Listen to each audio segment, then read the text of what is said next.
Hello, everybody, and welcome to Charlotte Motor Speedway here for the Prestige Cup Series. Once again, here at the Charlotte Motor Speedway. This time on the oval. Last week at the oval, we saw Jacob Quill claim victory here at the road course. But here at the Charlotte Oval, hello, my name is Christian Delgado, and alongside with me tonight, once again, Peter Terrier in the booth. Peter, what we saw, a good road course race last week. Here at the Charlotte Oval, but now back here now at the Oval. Yeah, excited to watch the Skimmerhorn Classic here tonight, and obviously a completely different set of skills for these drivers. And currently in practice, it's Joseph Smith at the top of the board with a 29.614. Yeah, Joseph Smith looking pretty quick right now. Currently sitting here in the pits, sitting there getting ready to run some laps, but looking pretty quick there, like you said, with that 614. And then back here, Aiden Lucas and that number 87 machine looked like he had some decent speed at the Roval. I think came out with a top 10 finish. And you look back at Brandon Kiger, your week one winner at Daytona. Yeah, Kiger's been really good kind of all season, and it's exciting to see him have another fast car, obviously. And with qualifying coming up shortly, we'll see if he's able to back it up in the next session. But it should be an exciting race tonight. Stage break is on lap 40. But before we get there, it's going to be qualifying time shortly. The qualifying is going to be super huge here for the drivers, obviously. With this new next gen, it's been a lot harder to pass with, they call it the dirty air. And unfortunately, when you get the dirty air like that, it makes it harder and harder to pass and harder to set up, ways to get around here. And we've seen it time and time again, with,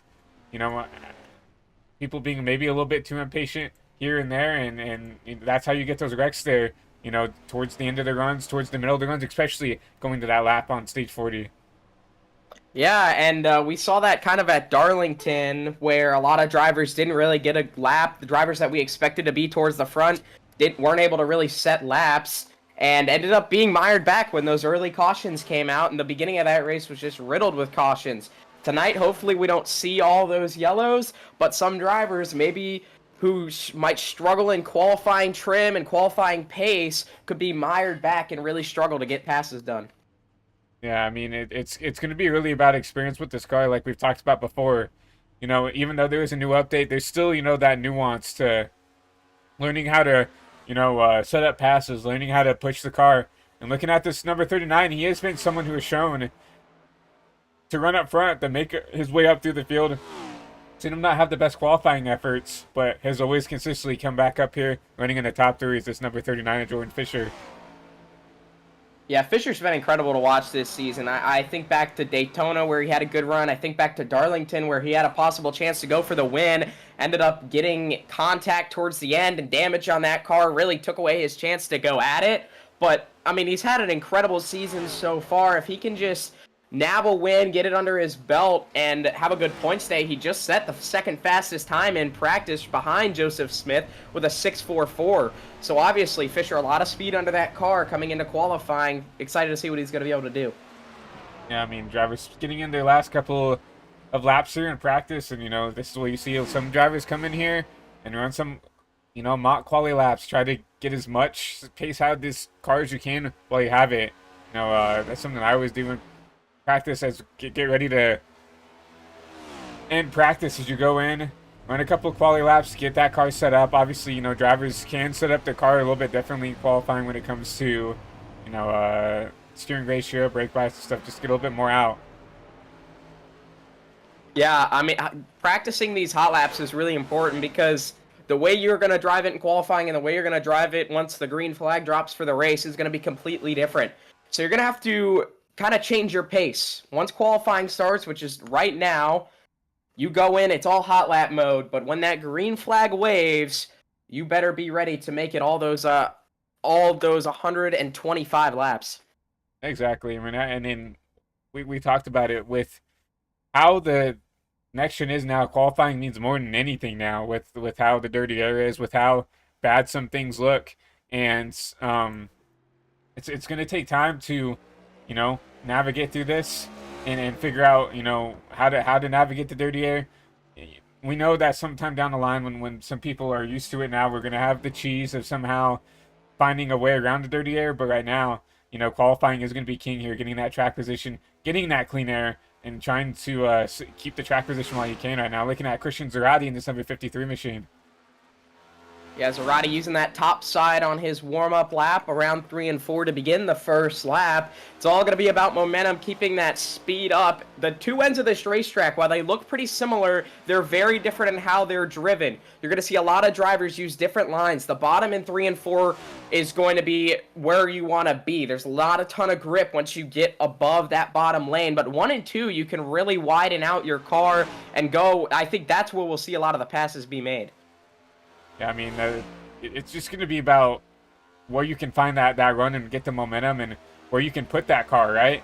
You know, you're going to see drivers who want to run the top here, like you're seeing the 53, but you're going to see some people just hug that bottom line and try to save get tires and maybe just run the bottom just because it's the preferred line, right? Charlotte's one of those tracks that it's so dynamic, right? You can kind of run wherever you want. You can run the top all the way around. You can run the bottom all the way around. You can run a combination of everything else here. I've seen people run the middle and make it work. You see Zarate across the line right now currently. His first lap, I think, got the lead. I think he got the wall down the backstretch. That one will count though. 29.76. Give him P8. See if we can find someone else. Oliver Quinney, it looks like, might be out on track. Actually, we'll go ahead and grab Gio Turpin. We'll actually get on board with him, and he'll show you around this last lap here. You go side by side.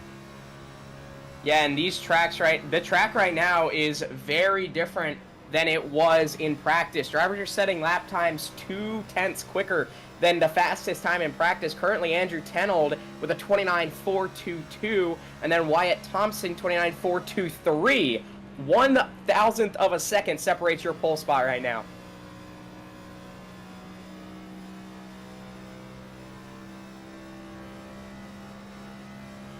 Gio Turpin, 29.6. Give him P10. And if we were going off practice times, that 29.612 by Gio Turpin would have been P1. But the track has picked up tremendously right now, and as Turpin continues to ride around and complete this second lap, we'll see if he can improve. And had to back out of the gas a little bit there in third and fourth. Just overcooked the corner just a little bit. Gio Turpin, 29.5. Wow. And Peter Hopp just shot to the top of the board, and he went almost a tenth faster than your next car. Peter Hopp, 29.340 for the 24 machine. The Raptor Chevrolet goes P1 in qualifying here at Charlotte. Still a minute and a half, so people do have a little bit of time if they want to come out here and set a lap right now, looking at TJ Henley and that TH Designs machine. You know, TH Designs, we've become very familiar with TH Designs and TJ on the channel. Obviously, runs here in the Prestige Series, sponsors some cars in the AWC Pro Series, and sponsored the Sportsman Legacy Truck Series that we cover there on Sundays for the Crowd Jewel community. But right now, you see him bump up to P8, 29.519, and he still has one more lap to go. You see him get the wall. And that lap, obviously, probably not going to count, but a good first lap for TJ Haney. It looks like a lot of drivers set their best lap on their first trip around the speedway, so most likely would not have been a ton better, but TJ Hanley's going to finish the lap anyway, all the way to the line, and going to hold on to 8th. Several drivers selecting not to at a time. Brandon Kiger, you know, your winner at Daytona. Zachary Beekman, league owner or league admin. A lot of guys. Justin Wilkes back there in the 93. He's showing flashes of speed. Nicholas Rhodes, you know, part of that Quill Motorsports camp, decided not to set a lap as well. Yeah, Kiger not setting a lap either. Remember, we talked about him in practice there. Maybe some of these guys want to stay out of possible trouble at the beginning of this race, but only time will tell. Peter Hopp, though, with the end of qualifying, is going to be your pole sitter for the Skimmerhorn Classic here at Charlotte.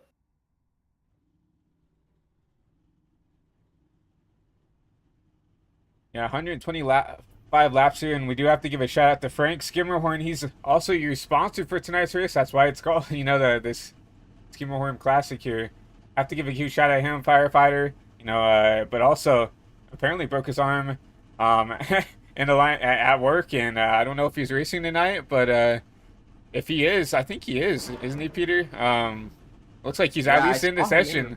In the session. So regardless, broken arm, he's going to try to stick it out here at Charlotte. So once again, thank you to Frank for sponsoring the race here with the Skimmerhorn Classic. And, hopefully that arm heals up pretty quickly. Yeah, for sure. And as we're going to get ready for your race rundown, as everybody starts to grid.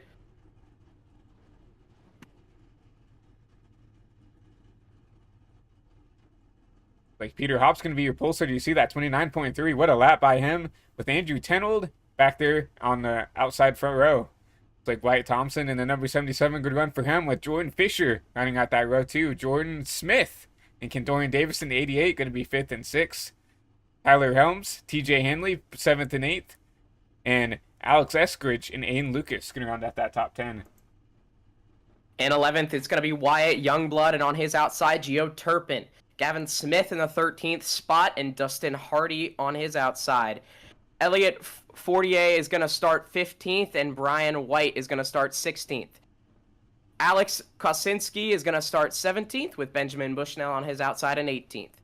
And then Christian Zarate is going to start 19th, and Joseph Enright in the 20th position. Oliver Quinney in the 41 has shown promising speed all season and be in that 21st position with Chris Emerson in the 22nd. 23rd, Eli McDonald alongside with him, Nicholas Amos in that 09 machine.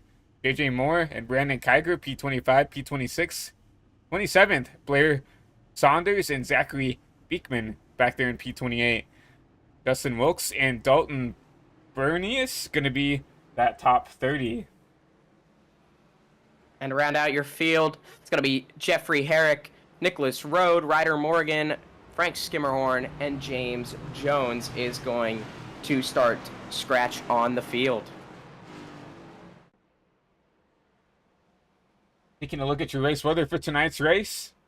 72 degrees, 76 track temp with humidity 51%, a little bit higher than we're expecting here at Charlotte, but obviously a little bit of wind, not too much here. But still a great night and a great racetrack here for racing tonight at Charlotte. Yeah, it's going to only cool down as the sun starts to set even more. You can see a little bit of brightness in the sky in that last camera shot. But by the end of this one, and probably even by the stage break, it's going to be completely dark. So these drivers are going to have to master changing conditions. And it's going to be whoever can do that the best and stay out of trouble who we're going to see at the front when this one is over. Over 40 laps for that first stage. 70% fuel, so not going to be able to go 100% all the way. So, 100% full, you can usually go about, 50, 60, even 65 laps. But here, we're ending that stage around lap 40, which is around what the fuel mileage is going to be here. So, you can go about 40 laps on fuel. I believe 3 extra sets of tires in the pits for these drivers as well. Yeah, and I think biggest storyline coming in, Jacob Quill, your points leader, is not here tonight. So, this is going to be... A lot of drivers are looking at this as an opportunity to make up ground and possibly steal away that points lead, because Quill has been on a tear this season and currently is leading the points by with 2 wins. He's currently leading the points a good margin over Jordan Fisher in the 2nd spot. He's about 30 points ahead of him. And make sure to take a look at this Jordan Fisher machine. Looks really quick in here. Look for him to come through the field, try to make a win here. Also have to look at Peter Hoppy, pole sitter. There's the reason why he's on the pole. And Dorian Davis back there in P6. Look at Eskridge back there. He's showed speed in the last couple of seasons. Has not shown the luck that you wanted to see here. But up there in the top 10. Charlotte, a lot of the home tracks for some of these drivers. Yeah, this is going to be an exciting race tonight. Watch for drivers to come through the field and watch for a lot of these guys up front. Try to stay up there. This time by, they're going to hand it to Peter Hop, and the pace car is going to make that hard left for the first time, hopefully, maybe the only time tonight, despite the stage break, and we will go green. See that pace car take the hard left turn on the pit road. And 125 laps here for the Skimmerhorn Classic is Peter Hop will lead us to green here at Charlotte.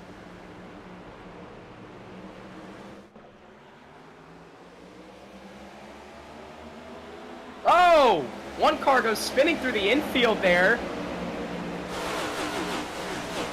Looks like he's going to keep it down in the grass. We're going to probably stay green here. Yeah, I think so. I believe that was the 89 machine, and he was your quick car in practice, Joseph Smith. Early incident, no yellow. And Andrew Tennell takes the lead, going to lead lap 1 with Jordan Fisher tailing. And Peter Hopp slots into the 3rd spot. Peter Hopp, he pulls to the yard. He drops back to the P3 position as now he has help from Kendorian Davis, going to look on the outside of him going in out to 2. And now Fisher looks to the inside of Tennell going down the back straightaway. Preferred line on the bottom. That's where a lot of the grip is. Fisher slides up a tad. Tennell with the run on the top. The drag race out the corner this time by. The lap is going to be led, I think, there by Jordan Fisher. Give it to the 39, but still side by side going into 1 and 2. 51 versus the 39. You see wiggle out of both of them going into 1. And Davis is licking his chops. This could be an early opportunity to lead some laps. Couple cars in the wall off turn 2. Everybody keeps it straight. Fisher tries to side draft Tennell to pull him back into 3, and they are still side by side for the 2nd lap in a row. Side by side for 1st and 2nd, but here comes TJ Hanley trying to make a move at this 88 for P3. And Hanley has been on a great charge. Hopp has lost a lot of ground since the start. Maybe trying to save some tires, trying to keep that car under him. Look at Kendorian Davis ripping the high side. One of the only drivers to go up there voluntarily. He's trying to make up ground. Yeah, Kendorian Davis juicing the top, but as we see him blink a little bit, he's notoriously been known for having those internet issues, but going back to running that top, you know, is that something you want to do early in the race? You want to use up those Goodyear tires and maybe get some track position? Are you fine just kind of doing what TJ's doing back here, running the bottom, you know, maybe being a little bit of aggressive, trying to get to the front, but just trying to stick down to that white and blue line? Yeah, it's going to be interesting to see how that's going to play out tire-wise for Davis, if it's going to burn him up a little more. But in front of him, this battle for the lead, I mean, if you want to know how good of a track for racing Charlotte is with these NASCAR Cup cars, I mean, right now, they've been side by side for the last 4 laps or so. And tell me you can't pass with these new next-gen cars because, well, I guess they're technically not passing each other. They cannot get away from each other. Exactly. I mean, you have that bottom where you'll get in there, get a little bit of a better corner, but the outside has such momentum. You might see the 39 clear. Not quite. You still get the run from the top, side by side, still going into 3 and 4. Even with the rub of the wall coming out of turn 2 for Tennell, he still got the run on the top. He's going to try and get it once again. That time a much higher entry. It kind of stalled him out a little bit in the center of the corner. Fisher now has his biggest advantage. It's about half a car length as Tennell pulls back to the door. Tennell's going to try to get down there, try to squeeze that 39 down there as much as he can. There, down to the blue line, run back off, and Tennell will get the advantage out of 2. And I can't believe that Kendorian Davis is not catching them, as they have literally been side by side pretty much since they got near each other. So maybe a little bit of that dirty air affecting Kendorian Davis, and as these two start to race each other harder and harder, they're going to burn each other's tires up. You got to start thinking about how this is going to play out. Yes, we have a stage break on lap 40, but you got to make it there first. You don't want to lose too much track position. You got to think, you know, if you're Kendorian Davis, we'll go back there and we're right on board with them. You see these two drivers just sitting there side by side. If I'm Kendorian, I'm kind of fine just sitting back here riding. You know they're going to burn their stuff up, not giving each other room. Might as well just sit back here. You know, you use the top to get up to the front. You sit back here, relax, and then sooner or later you hope that one of these guys will clear each other, and then you can try to maybe pounce. And if you're Davis, where do you go to get that clean air on your nose? Because they're side by side in front of you. That may have been why we saw him running the top so early, trying to just get a little air on that nose, but now you saw him migrate to the bottom. So maybe he's just accepted the fate, try and just ride, get those tires, but as he closes in on the back of these front 2, we're going to see what he's going to get to do.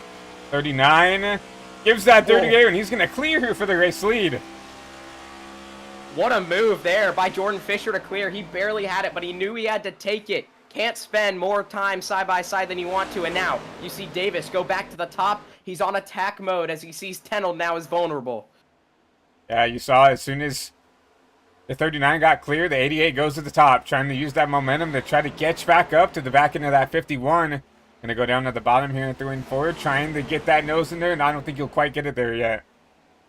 The Rad Race Gear 51 Toyota currently holding that second spot, but he's falling into the clutches of Condorian Davis, and he's going to have to really fight maybe a little more than he expected here. He just got out of the battle with Jordan Fisher, but he might be in another one very soon with this 88. At 88, can't be too aggressive because you have the 24 Peter Hott back there right on the tail of this 88 machine. And then once again, you have the 48 behind the 24. Everybody kind of sitting in the line right now. Yeah, and one of the cars that was up there, Hop has moved back into the 4th spot, and TJ Hanley has dropped a ton of positions. We saw him up in the spot where Hop is now. Currently, well, he was in 4th, but now he's currently in 14th behind Joseph Enright. Not quite sure what happened to the 07, but obviously he is struggling a little bit with that car. Yeah, I don't see any damage on that 07 machine, but maybe decided to just drop back, really do a better job trying to save the sides. Remember, he was aggressive at the start to get that track position. You have to think maybe that started to affect the way that car wants to handle. Well, maybe he overheated the tires and is just trying to cool them down a little bit. But back up front, Peter Hop looks to the inside of Condorian Davis as Davis looks to the outside of Tenold coming off a 2, and he's going to get there. Run off the top side, drag race down the back, and give it to Condorian Davis for the 2nd spot. Condorian will get the run off the top once again. Clear the 51. Will Peter Hop try to follow suit? Oh, still side by side. Yeah, the 51 with a little bit of contact of the 88. Trying to do everything he can to keep a hold of this P2 position. Condorian with another run from the top now with help from the 24.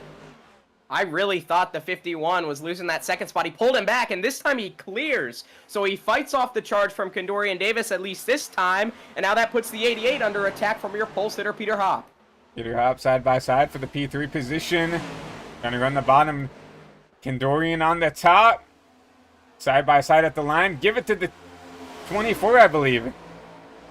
Yeah, and he's getting a push from Aiden Lucas down the front straightaway. Lucas has to back out a little bit with the dirty air on the nose. Hop gonna try and clear Davis off the corner. He's gonna do it. Give it to the Raptor 24 Chevy off of 2. Yeah, Peter's looking really strong here. You know, he's one of those guys that weren't aggressive at the start. He was fine giving up a couple spots, saying, hey, I'm going to see my tires. I'm going to go back there and get the spots back up when it matters. But now this 88's starting to fall back. Yeah, and he's setting really good laps right now, and he's obviously shown that maybe saving those tires a little bit at the beginning is beneficial to him because, like you said, Condorian Davis just got a little contact from Aiden Lucas. They hold on to it, but Davis dropping back a lot, so maybe we're seeing flip-flop of situations. Peter Hop saved his stuff, dropped back a bit, now is getting back to the front, while Condorian Davis maybe didn't quite save his stuff, and he's dropping back. Drops back to 6, got a little bit of help from Tyler Helms as well, got a little bit of the contact from the 48. Now Condorian back there, all the way back to P6, was running P2, 2 or 3 laps ago? Now all the way sitting back here outside the top 5. And Peter Hop just caught the wall big time coming off at turn 2. I was watching Jordan Fisher. He's pulled out a pretty big lead, about a second so far, over Andrew Tenold. But Peter Hop, hopefully no damage on that 24 machine as he tries to chase down the 51. Yeah, Hop looking really strong, especially on the long run. You know, he's set up the car to get to lap 40. He's not trying to get the track position and try to hold on. He set up that car to lose a couple spots if he needed to, and now he's looking really strong here in this latter half of this stage. Wyatt Thompson just spun through the grass coming onto the front straightaway. No caution was thrown. He was way out of harm's way. But unfortunate for him, he obviously had a fast car. I'll see if we can find a race replay of what happened to Thompson.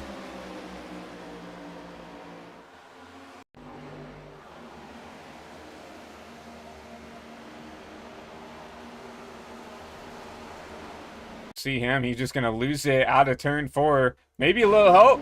Christian Zarate looks like got in the back of him. And around goes that 77 machine. Yeah, a little bit of a rough situation. He's taking that bus stop. That was last week. It's this week you want to stay up on the oval.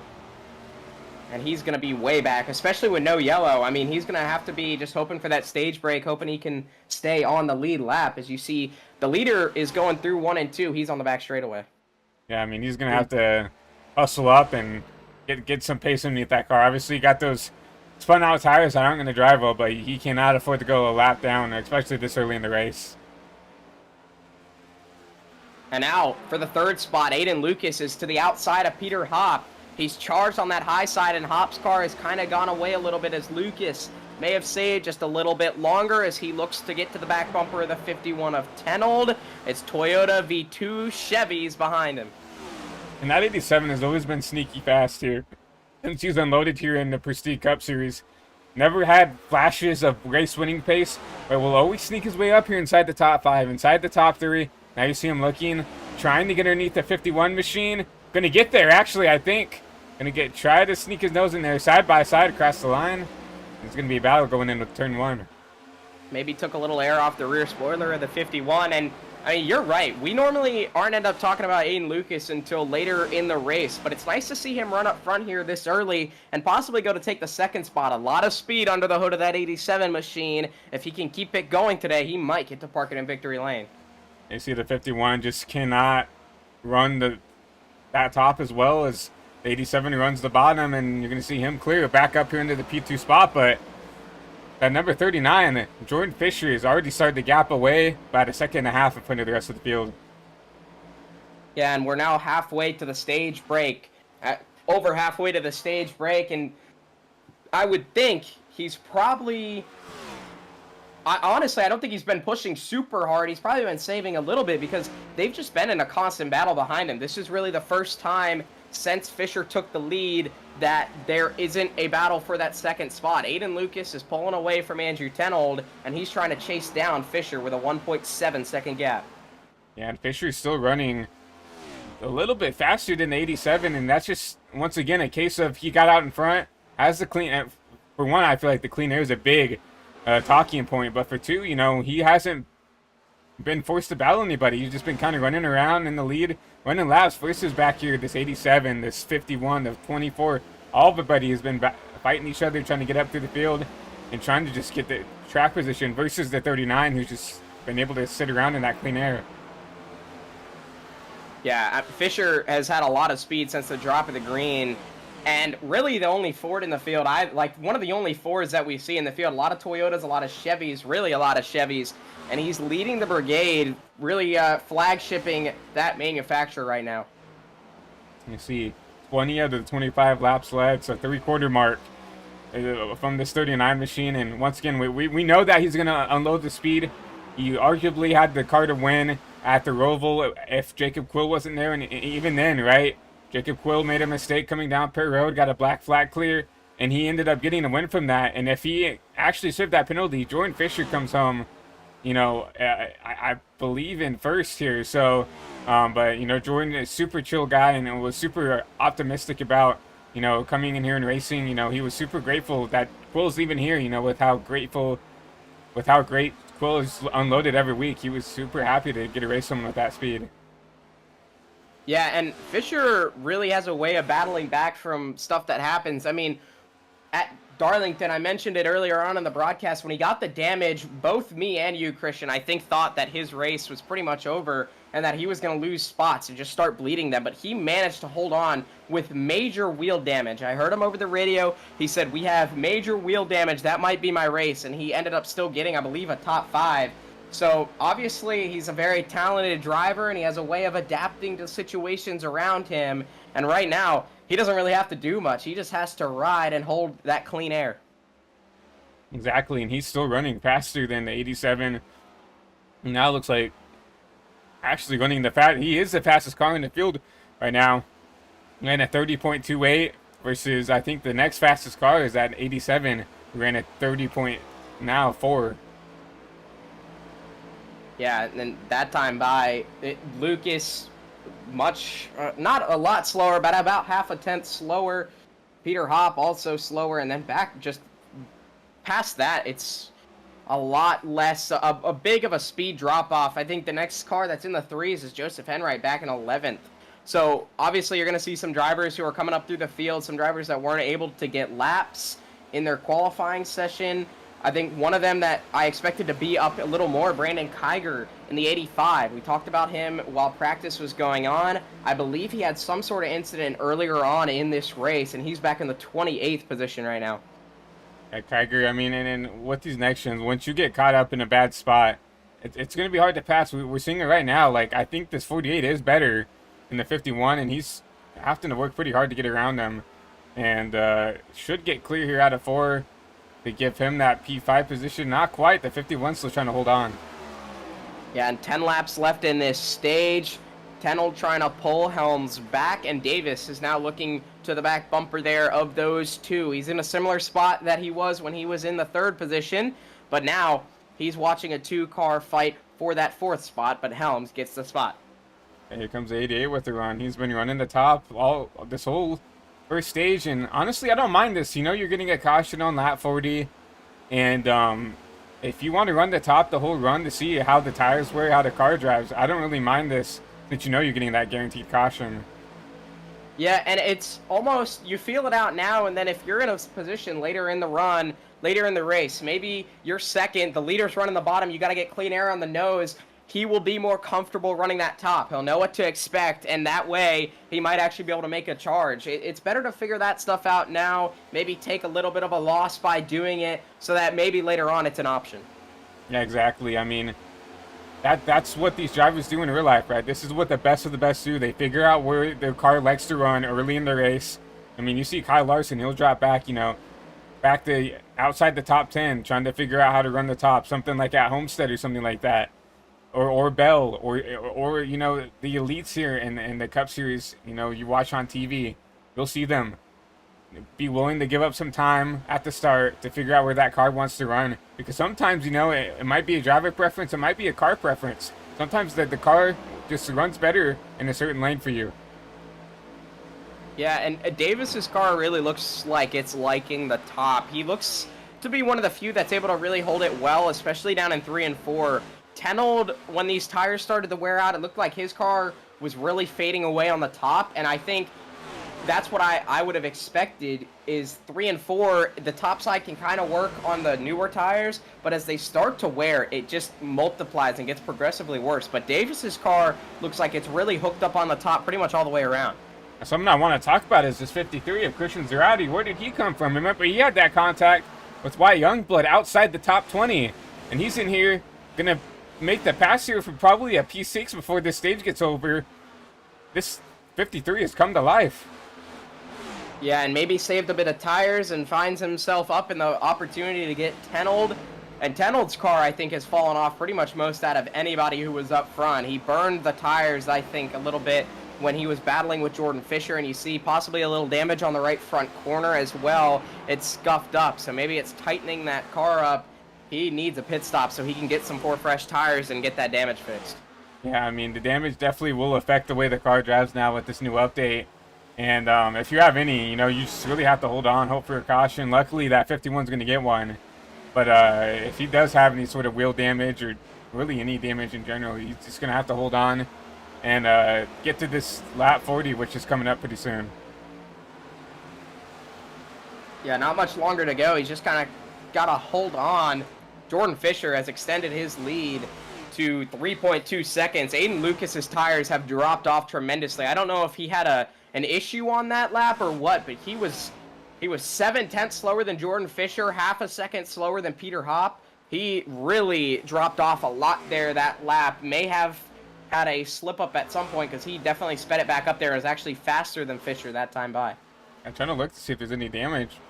I don't see any on the CD7. Probably just overdrove the corner a little bit.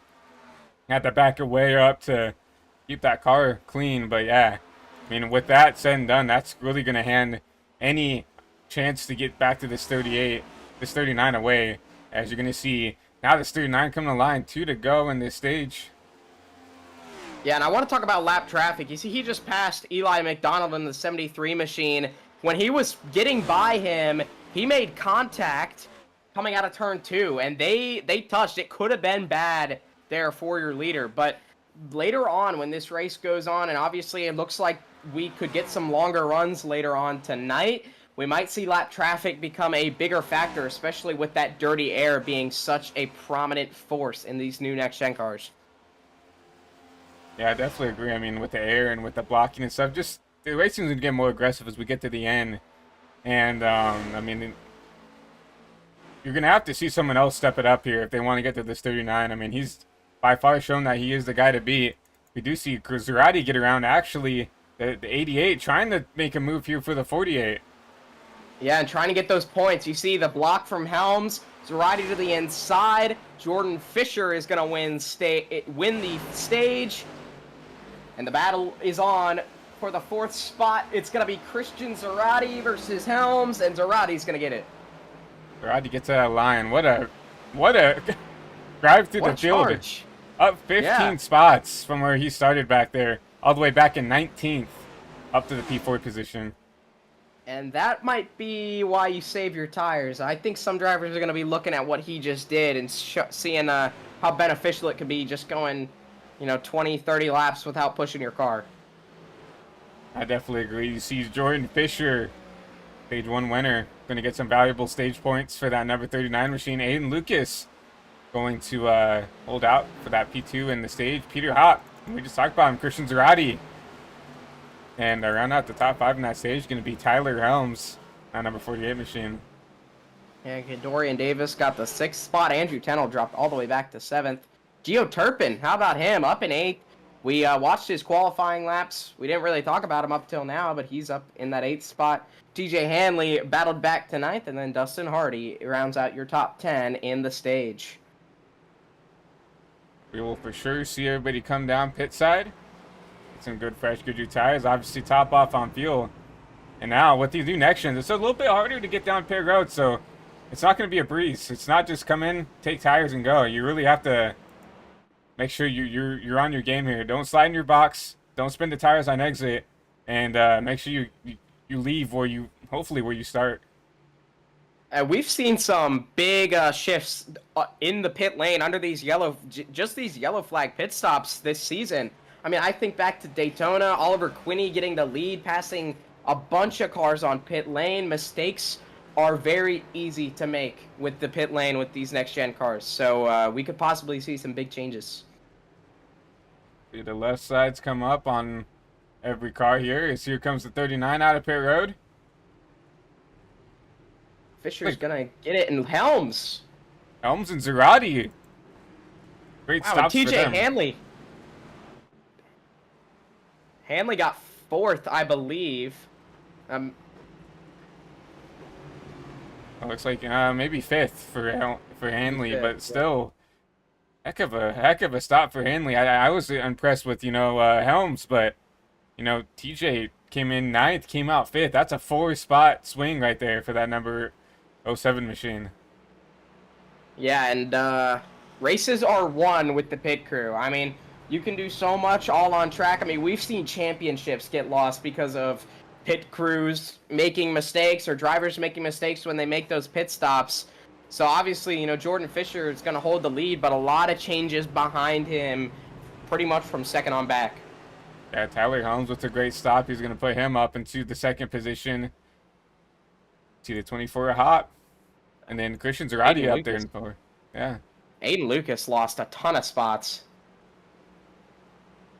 He came in 2nd. I mean, he's back in 6th now. And when he came in, he was literally pushing Jordan Fisher down pit lane. So it must have been either maybe some damage got repaired or just slid in the box a little bit. But he's going to have a little bit more work to do now. He's not a stranger to it, though. Yeah, I mean, Lucas, I mean, it's not hard to, just overstep it going down and trying to get in that box, slide in the pit box a little bit. And that's just the worst feeling in the world is when you overdid it and you have to put that car in reverse and just kind of do the walk of shame and back it back in, knowing that you're probably going to lose at least a couple spots. And remember, it's a sequential gearbox for these next-gen cars, so it's not like you can go from first gear down to reverse. You got to go first gear, neutral, then reverse. So it takes a little bit longer than it used to a couple of years ago. So it's even easier. It's even more impactful when you make a mistake. Exactly. I mean, everything every mistake you make in this next gen car is just amplified just by everything that you have to do here with the sequential gearbox, with with the new tire refresh, right? It's so much easier to spin the tires out of the box. It's so much easier to spin the tires on the restart. We saw that on the start of the race, right? It's just everything is so much amplified when you come up here into the cup level. But speaking of amplified, you're going to see the pace car take that hard left turn once again, and now Ford Chevy front row, the 48 and the 39 will lead you back to green here to start stage 2. Oh, and Peter Hopp spins the tires into Zarate. It's going to be a huge wreck on the restart. Tunneled through the grass.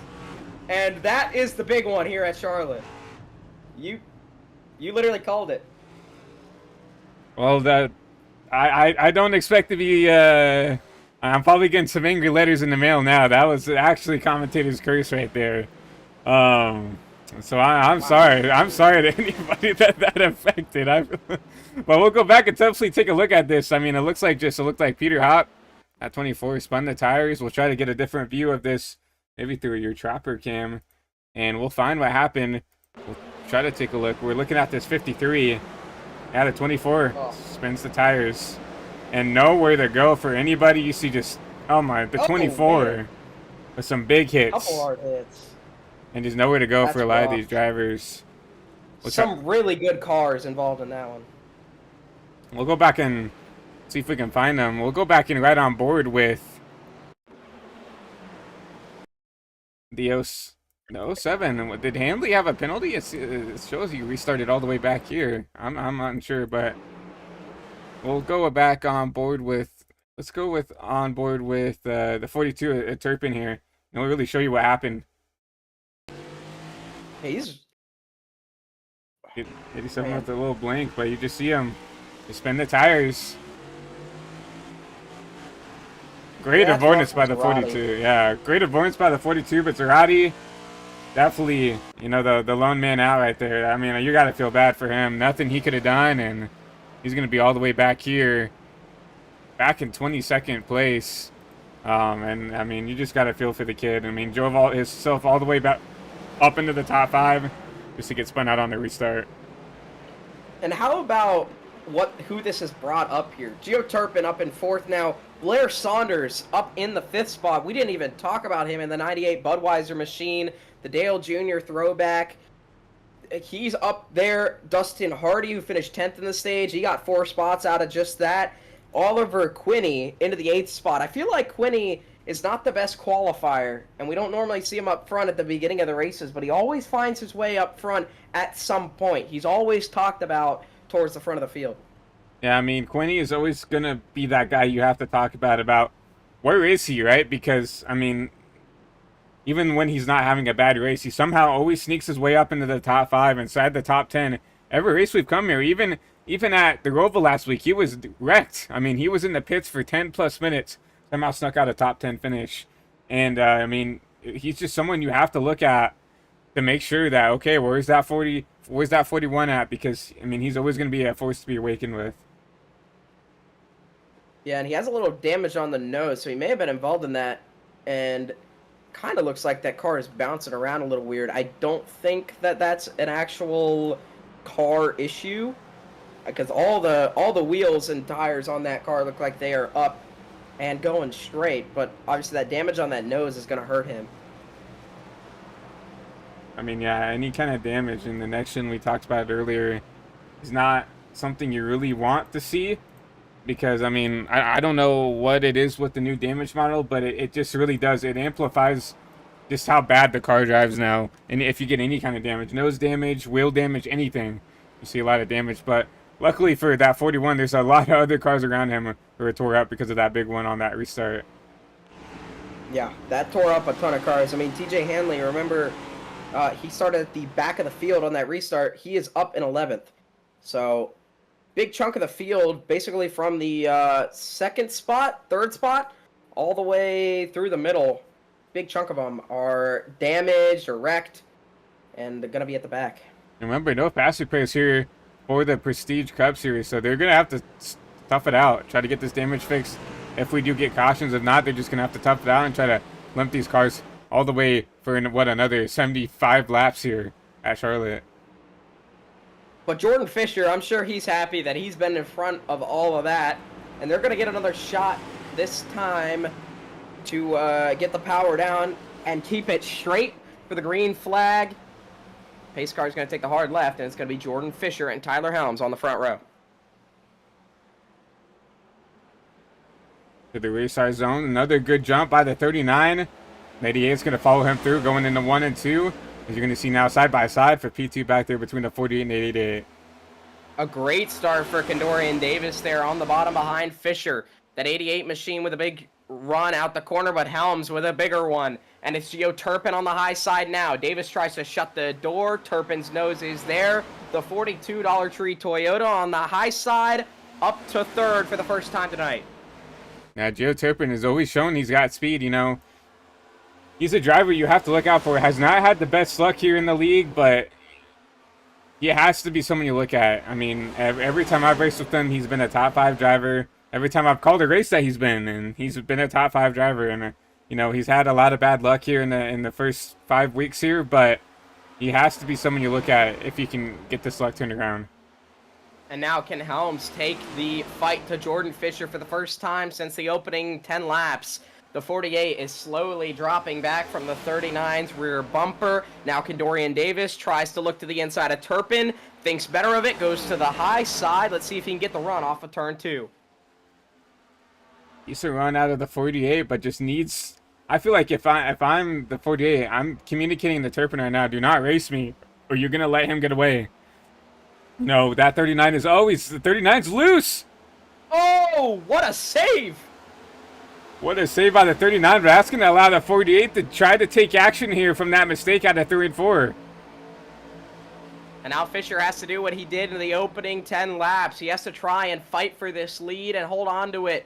Helms on the high side, though. I think as this run goes on, the high side starts to become better and better. I think on the cold tires, it doesn't quite work as well, but now Helms run off the top coming out of turn 4, drag race down the front, maybe a bit of contact. This time at the line. I think give it to Tyler Helms. That was close, but we'll give it to the 48. But once again, you can see the 39 drive it down in there. Helms just trying to pinch him down as much as he can. Gonna try to get it back up, get a run out of 1 and 2. Side by side once again, dead even going into 3. That was a rare mistake that we saw out of Jordan Fisher coming out of turn 4 when he got sideways to open the door for Helms. But a great job holding on to it. A lot of the time, something like that will end up in a overcorrect into the wall. Look at Tyler Helms right front, though. A little bit of damage. Yeah, I mean, ripping the wall, if you're not good at it, those mistakes will start to show when you have to consistently do it, right? You can go up there. Anybody can go up there and maybe run the wall for a lap or 2. But when you're battling someone side by side and you're forced up there, you really have to know what you're doing up there, and you already saw the 48 at Helms go up there, tag the wall a little bit of right side damage. But yeah, that 39, that is the save of the race if he comes back here and potentially wins this, because a lot of those times, especially with the new update, you know, these next gens were already pretty snappy when they get out from underneath you, and they amplified that. They turned that knob all the way to 15 when it comes to getting loose out of the corners, when it comes to correcting these cars. Yeah, and Fisher now clears as Helms starts to drop back a little more. Catching the slow car ahead of them of Wyatt Youngblood. A lot of damage on the front bumper of the one machine. Youngblood has showed a lot of speed this season, but he's had a pretty much rough race pace. Qualifying, he's been very fast. He was the pole sitter for Daytona. It locked him into the show. He didn't have to worry about anything, but he had a rough race. It really didn't go well for him, and it's kind of been like that all season, and it seems like that trend is continuing. And luckily for Wyatt, he is the first car lap down, so all he needs is a caution or 2 to go his way. You know, get back on the lead lap and get some of that damage fixed, because that's ultimately what's slowing this car down. I mean, that whole front end is mangled and destroyed, and obviously it's not going to be driving correctly when you have that much damage. I would say that's probably, you know, 4 or 5 plus minutes of damage that he's trying to limp around. Oh yeah, no doubt. I think if Youngblood's car was up to what everybody else's is, up to complete rolling off the factory floor, I think he'd be up there. He's a very fast driver, but unfortunately, he's having to battle that damage. Ooh, we see him get super sideways again, go up there, tag the wall, but continue to go look at some of your battles on track. Looks like Tyler Helms slowly backing up to the 42, Gio Turpin.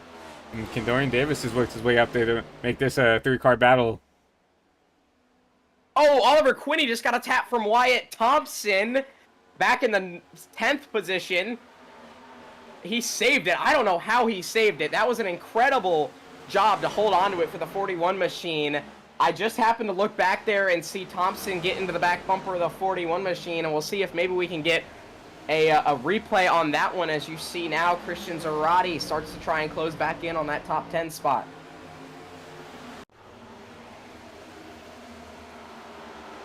We're going into 1 and 2 here. 77 behind this 41.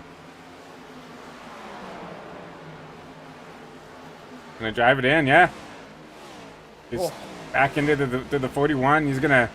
I mean, that's a dump in my opinion. Tried to dump him, but what a save by the 41, and I mean that's gonna save his race right there. Obviously, you see some damage to that 40 to the front end, but that single-handedly saved his race right there. Yeah, and you remember Wyatt Thompson has had to battle up through the field, so maybe he's driving a little bit angry and not trying to waste any time.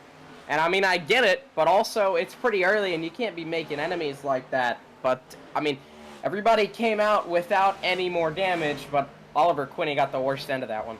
Yeah, I mean, not only did he lose track position, that probably used up a little bit of tire trying to save that car, and I understand being upset, but we're not even halfway done. And there's a lot of racing to go. You know, you have to be patient, right? Because that's how you make enemies. Not only in this race, but down the road, right? We're only in week 5 here in the Prestige Cup Series. You cannot afford to, you know, make enemies like that who have your number circled as like, okay, we're not working with this guy anymore. He's on the naughty list, right? You cannot afford to do this early in the season. And look who's ahead of Thompson. Brandon Kiger. Remember last time we talked about him this race, he was back in the 28th spot. He's up to 9th now. Kiger has had an incredible charge through the field since that last restart. Yeah, Kiger, we know he has the speed to do it, and we didn't know what happened to put him back there outside the top 20.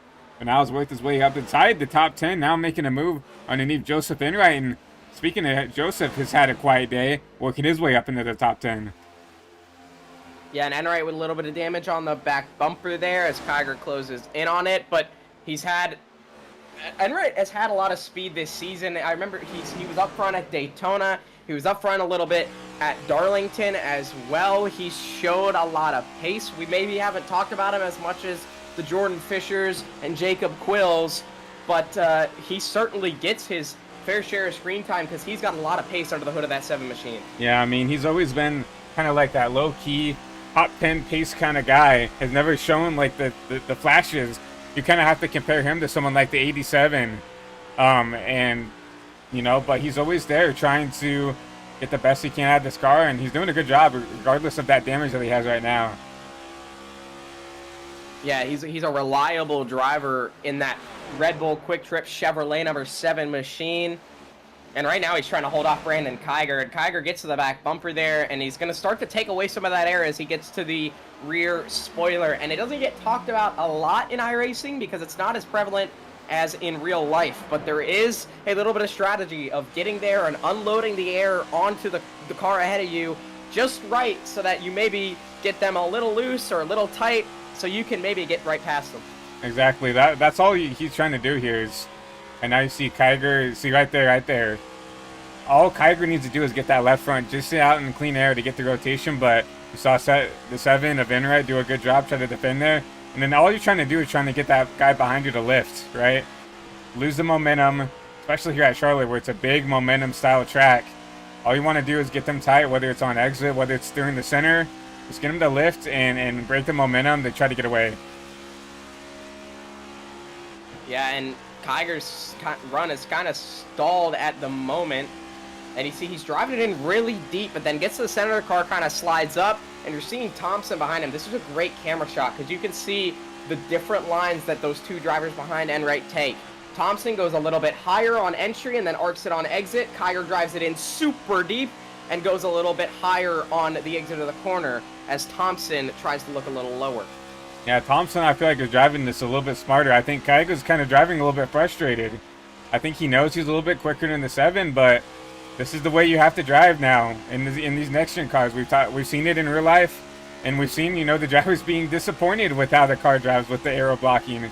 And now you're seeing with Kyger overdriving the corners, driving a little bit frustrated because he can't get around them. And you see, you know, the 77 of Thompson right there backing up the corners, getting a better run down the straights. Just hasn't been able to get side by side with that 85. Yeah, and it can be super annoying when you're faster than the driver in front of you, but you literally cannot make the pass. And it's been talked about so much in real life. Now as Kyger looks to the inside of Enright, the nose once again gets a little bit cut off as he pushes him down the front stretch. But it's been talked about where drivers are on new tires and they can't pass cars that are on much older tires, maybe at the end of a tire run, just because of that dirty air, especially at some of these bigger tracks. Oh my goodness, a little bit of contact going down the back straightaway there as they had to pass the lap car. Everybody keeps it straight, but now Thompson looks to the inside of Kyger. Yeah, I mean, you can tell that definitely the 7's holding up these guys, and I don't think, we saw it already, I don't think Thompson's going to be as gentle as the 85 is. I think if he wants to go, he's going to come and take it. I mean, we're going at about 10 laps to go and around the fuel stage here, so, I mean, we're getting around the green flag pit stop time, and we've already seen the 77 not be patient before. I don't think he's going to be patient with the 7 machine. Yeah, he's not going to waste time, and he's been on an absolute tear up through the field since that little bit of a spin earlier on. Jordan Fisher is still setting insane lap times. He ran a 30.186, but I do want to say the only driver to be better than him last time by, well, not that time by, but the time before, Christian Zarate was about half a tenth faster 2 laps ago than your leader. So he obviously still has a lot of speed, even with that little bit of contact, but now you see Thompson look to the inside of Enright. Now, it's funny, we talk about the aggressiveness. Almost matches kind of that number that you see on the side of that car. You know, we've Carson Hosfar, one of the most controversial people, you know, in the Cup Series now, and we already saw Wyatt Youngblood put the bumper to someone. You know, it's almost like it's meant to be, right, Peter? You know, Wyatt gets around now the 7, and so does the 85, and now he's going to try to settle in back here in this P8 position. Yeah, and he has a lot of speed, just like Hocevar does in real life, and there's sometimes with this next-gen car, you gotta be aggressive. I mean, like we've talked about all night, that dirty air kind of, it encourages being a little more aggressive, maybe using that bumper, because you don't know if you're going to get another shot when you get to the back bumper of somebody. Yeah, I mean, especially with the dirty air, you don't know how much time you have to spare before you, because it really does use the tires up when you're forced to try to navigate around a slower car. Because usually the only way to get around, like you saw with the 77, he ran the top, got around both now the 85 and the 7. That does use up your tires when you're not running the lane you want to. When you're forced to kind of run in that lane that makes you feel uncomfortable, it does use your stuff up. And you really have to be aggressive and take advantage when you do have the speed. Because if you sit back there and just try to ride around, they will get back away. Yeah, Tenold currently battling for that 5th spot, or for that 6th spot with Dustin Hardy, and that's in front of Wyatt Thompson. So as Thompson starts closing in on those 2 battling cars, he's going to have to decide what he's going to do here, because it's going to be much more difficult to get clean air on the nose. He's closing in very quick, though. He's setting very fast lap times. As a couple laps ago, he was about a couple hundredths off of your leader, Jordan Fisher, but now in the dirty air, as he makes the move to the inside of Hardy, he's going a little slower. Yeah, I mean, you're going to see the 51 at 10 to get around Hardy. Now Thompson going to try to look side by side. No. Going to try to use the top. Going to use the momentum out of 3 and 4. And a couple cars have ducked down pit lane. Oliver Quinney is one of them going into the pits. I believe Peter Hopp has come into the pits. I'm not sure if this is dedicated pit stops or if this is damage. Peter Hopp has not come in. I scratched that. He is still on the racing surface. But I know Oliver Quinney has ducked in. But like you said, Christian, we might start to see pit stops soon. Yeah, well, I mean, Quinn, you remember, has some of that damage. Probably not driving the best, remember. Plus, he got, the boot from the 77. So definitely the tires probably aren't handling the best after that. You see Tenold trying to hold off the 77. But yeah, you're definitely going to start to see some people come down pit road. We've actually seen Gio Turpin start to back up here as well. Yeah, and Thompson shoves Tenold down the front straightaway. Now he goes to the high side, ripping the wall. And Turpin takes away some of that air from Tenold. Thompson with the run goes to the inside down the back straightaway. These are 2 very aggressive drivers going after each other. We saw the 51 of Tenold have some issues at Darlington where there was, some would say, an intent wreck. He said he just had to do what he had to do. But something could happen here between these two hotheads going at it. Yeah, remember, Tenold got parked for a race due to that incident at Darlington. Was parked for the Roval.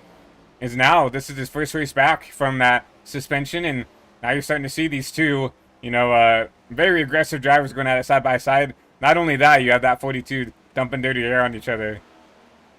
Yeah, and Turpin's really taken away a lot of the air on the nose of Tenold. Thompson gets the run of the high side, and I think Tenold's going to start getting frustrated with this 42, because wherever Turpin goes, which seems to be the bottom pretty much every time, that's exactly where Tenold is. Thompson is using Turpin as a pick, and it's not a physical pick, but it's physical in a way, but it's just air. He's just using him as an arrow pick, and it worked right there as he clears Tenold.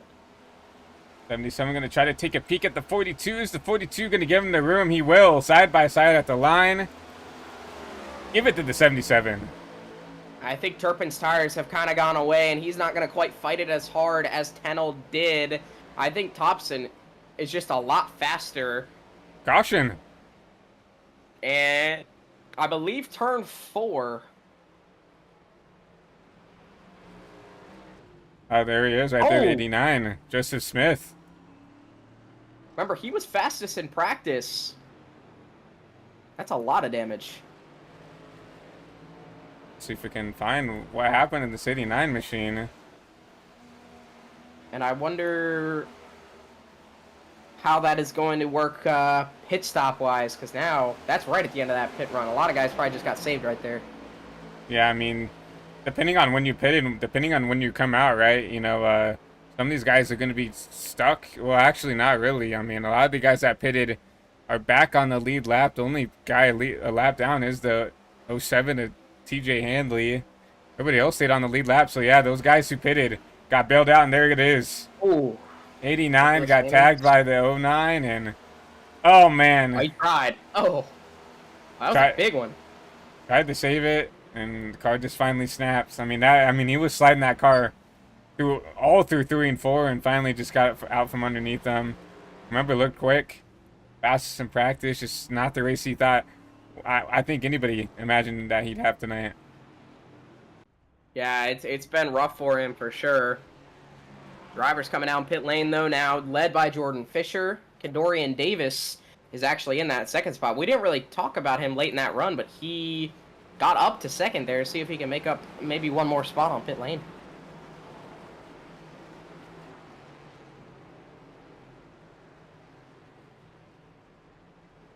Maybe some strategy at hand here. This Kendorian's going to come out. Wow. In front. What a stop.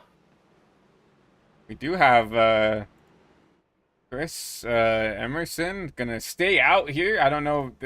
I assume this is a strategy call to maybe get a lap lead here in this number 13 machine. And he's on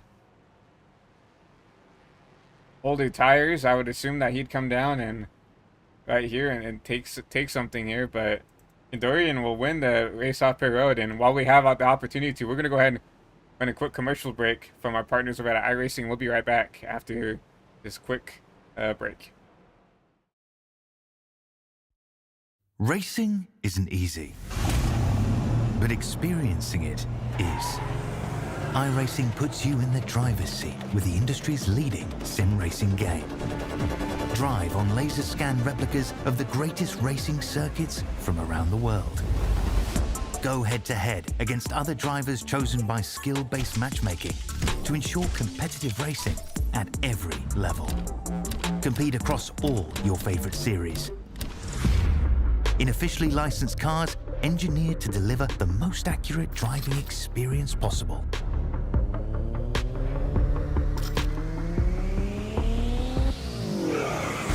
Join a race or host your own with players from across the globe. Race against the computer or in a league with friends. Feel the thrill behind the wheel. Visit iRacing.com.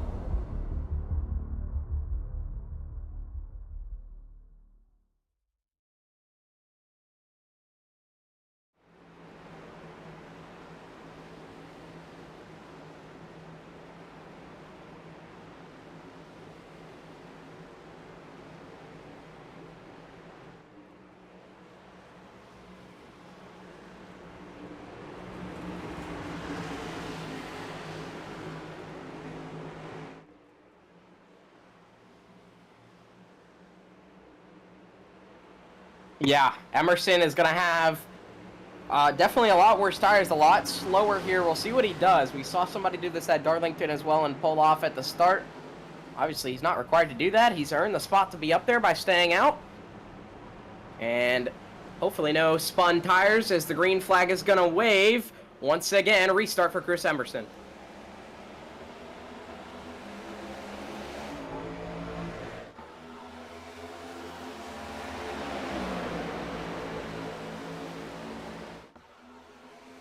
Oh!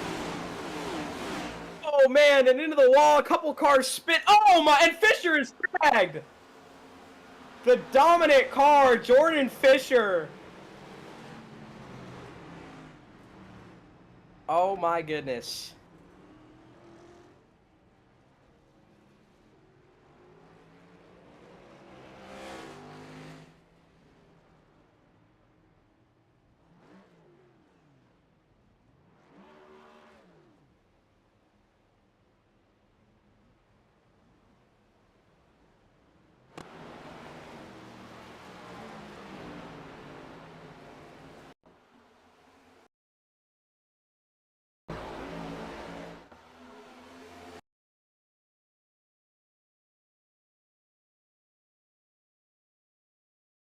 He looked like he turned. Uh, I, these next gen cars, once they start sliding, they will kind of go wherever. And I think he just once it got back to the wall, it started going to the inside, and unfortunately, that's where everybody was. Jordan Fisher, that is heartbreaking. He's got, I think, a lot of damage on that right rear.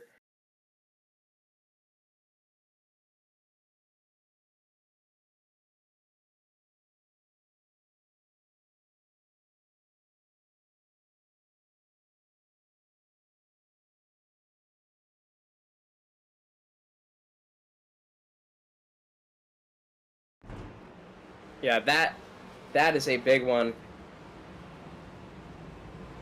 And obviously, Tyler Helms on that restart, he's got to go, because when you're restarting behind somebody with 35 lap older tires, and Kadorian Davis is on the high side with nobody in front of him, he's obviously expecting Kadorian to shoot it out of a cannon coming off of turn 2. And I think we were going to see that. So Helms kind of pushed the issue, and I can't really blame him, because like we've been talking about all night, that dirty air, once you get up to speed, Helms is going to be at a severe disadvantage, because he might not be able to really pass as quickly as he'd want to, even though he's got fresh tires.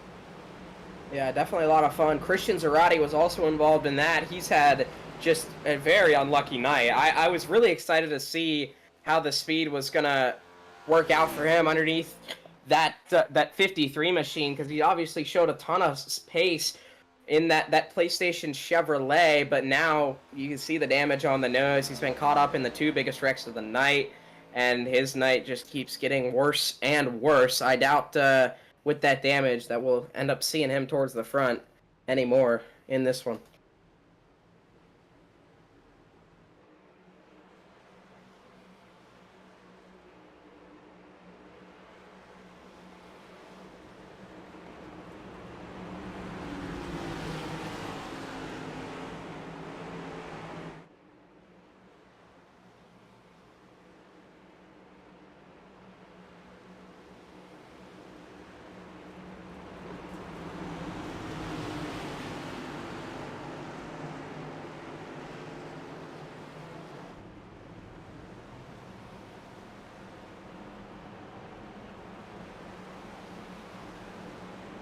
And Helms takes the top, gets the power down, and a car length lead at the start-finish line. Great restart there for Tyler Helms.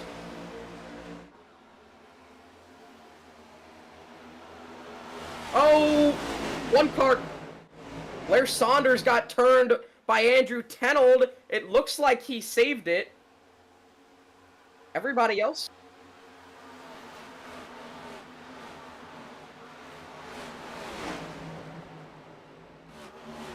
Man, that sucks for Blair Saunders. He very quietly got up there and unfortunately is now a lot farther back. He's got to have a lot of work to do. Wyatt Thompson is still in the 11th spot, even though he was involved in that wreck and we thought maybe a lot more damage. He's back on the charge, and the front end of that 77 machine looks very clean. And you see, obviously, he's not going to be afraid to make moves, and he is running out of time to do them, so he's got to go for it now.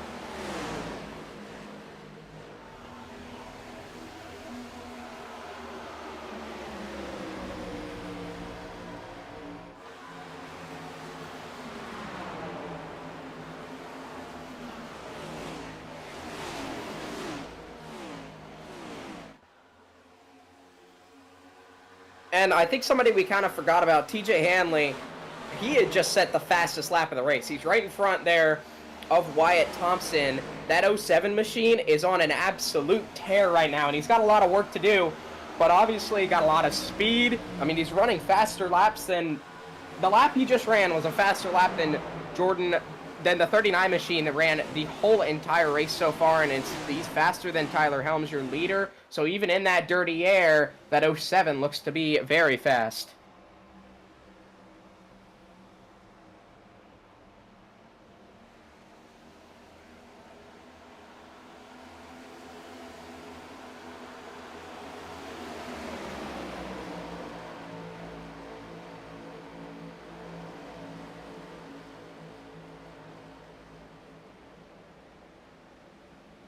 And back up front, Turpin is right on the back bumper of Tyler Helms, and we have 30 or so laps to go. This is less than the stage was even, so these drivers probably not going to have to pit again. At this point, you almost got to run it like you did that first stage, and I want to point out Kendorian Davis. Davis has shown to have a lot of speed on the end of the run, especially because the top side seems to come in more once these tires start to wear. And that seems to be where he really likes to be, where he seems the most comfortable. That 88 machine of Kendorian Davis, look for him to possibly make a charge late in this one and just try and stay up there till then.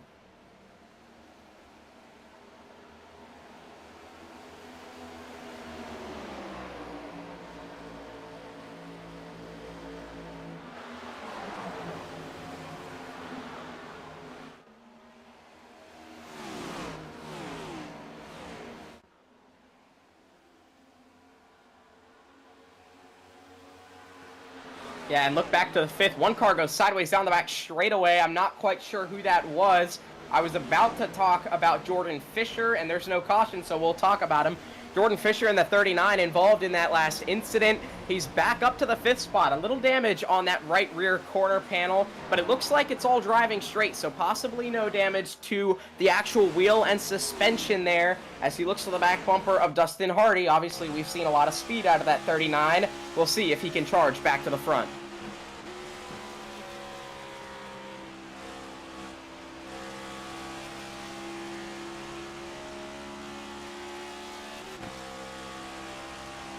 And, you know, I think Fisher has spent a lot of this race out in the clean air, so this is kind of his first look at how the dirty air is going to work for him.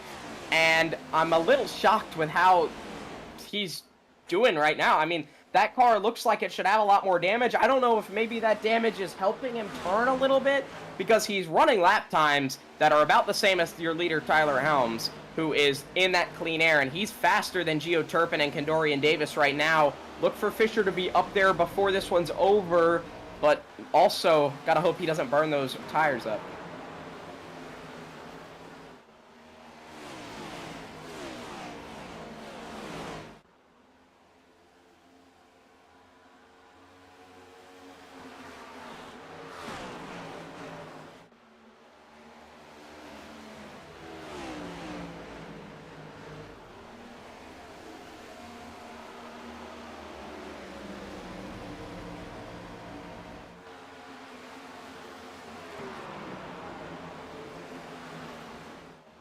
Yeah, and obviously he's going to be driving angry because the whole reason he was even involved in that wreck was because he had a slower pit stop than the drivers around him, got mired back a little bit, and then that wreck happened with the 13 machine going down the back straightaway, and he had nowhere to go. I mean, really nothing he could do, so he's just got to drive back to the front. That's all he can do at this point. Maybe caught the wall a little bit there and added a little more damage to the right side of the car. We'll see if it affects him at all.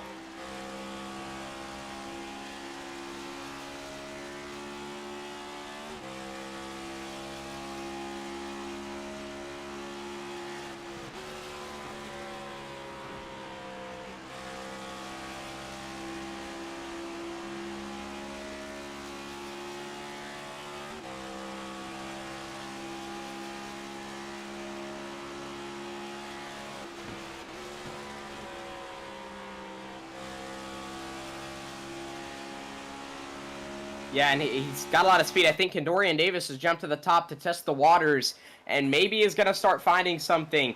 25 laps to go this time by as he closes in on the back bumper of Gio Turpin. As Fisher closes in, though, on the back of these three cars, he's going to start feeling that dirty air a little more. The lap times will probably slow a little bit. He's going to have to make quick work of the 88 and 42 if he wants a shot at Tyler Helms.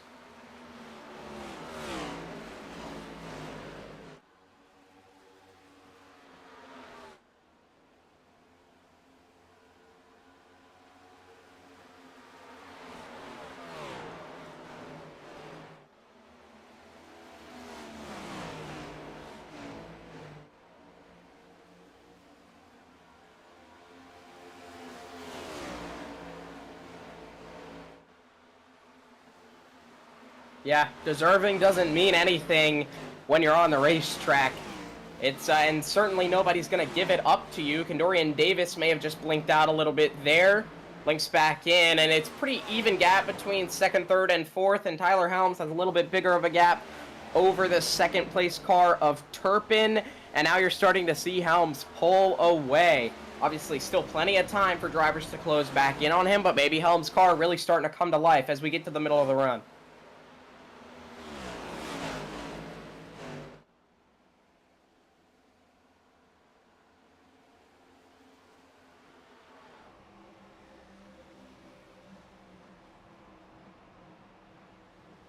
And it's time to go. That 88 machine is gotten past Gio Turpin. Now he's going to set his sights on Tyler Helms. I think if I were to say two cars that have been around each other pretty much the whole race, it's been Kendorian Davis and Tyler Helms. They seem to have swapped that second and third spot most of the time that Jordan Fisher was out front, and now Fisher closes in on Turpin, tried to do the same thing, and now your leader, Tyler Helms, just got contact with Eli McDonald in the 73. He loses a ton of time. It was a half a second lead, now down to 2/10.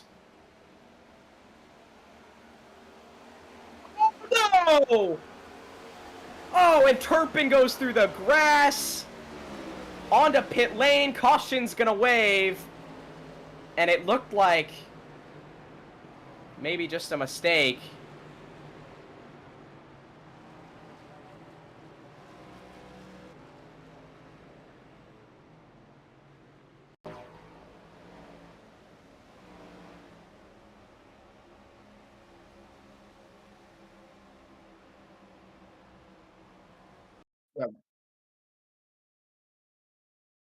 Oh, man.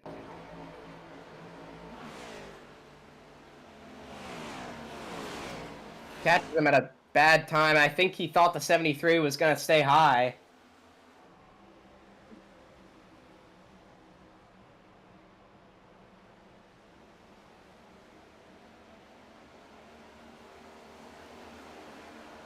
Davis.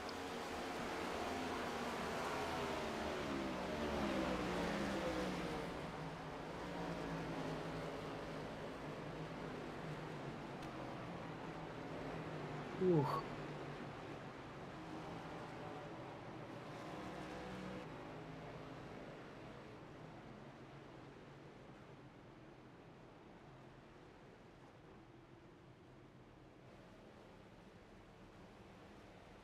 Whoa. Jordan Fisher just stayed out. Tyler Helms pitted. I think literally everybody else pitted. The whole field is in except for Jordan Fisher.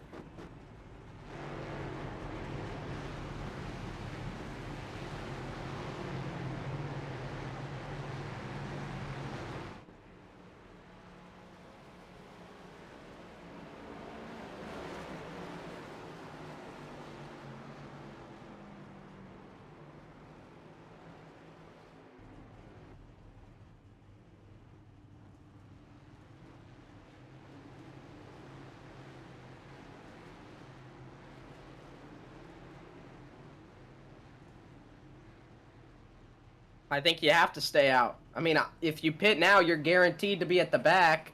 If you stay out, at least you're not guaranteed to be back there. At least you have a possible shot. I think you said it right. He made his bet. He's going to land it here. And it's a little shocking because out of all the cars up there, I think he has the most damage out of anybody. And sure, he's got pace, but compared to fresh tires, I don't quite know if that pace is going to be enough. But we're about to see once we go back green here.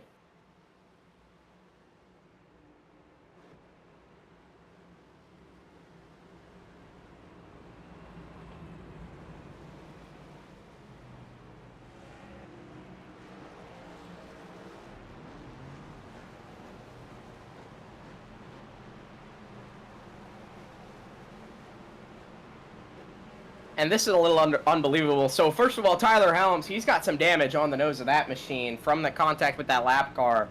But I don't know how Dorian Davis is in the third spot. And that 88 machine just involved in that wreck, pretty much the cause of the wreck, is back up there. TJ Hanley, remember the lap times he was setting? He's got the fastest lap of the race, and he's up in that fourth spot now.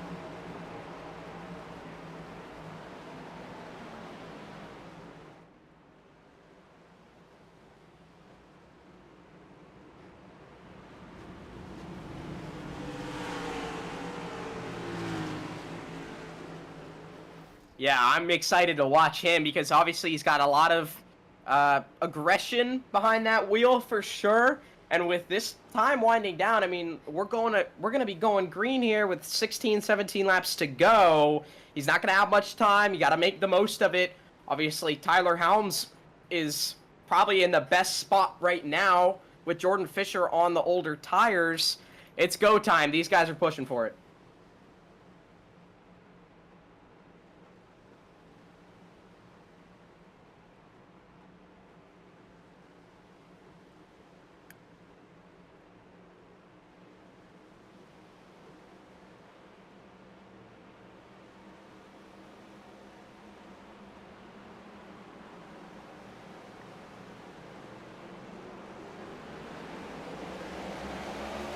Fisher with a good start, but Helms got a great restart as well on the high side. Even almost going into one. Davis gets up to the high side in front of TJ Hanley. Look for the run from Helms off the top. See if Fisher's going to be able to hold him off.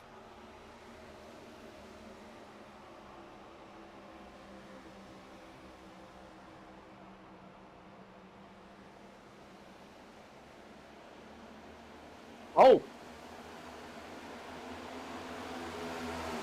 Fisher on the 26th lap old tires pulls back to the lead, fending off the Hornet's Nest behind him. Battle on for third as Davis gets in a fight right now with Hardy and Hanley, and now Helms gets into the outside wall. Brandon Kiger goes spinning down the back straightaway, and now TJ Hanley gets tagged. Oh, a hard hit for Wyatt Thompson.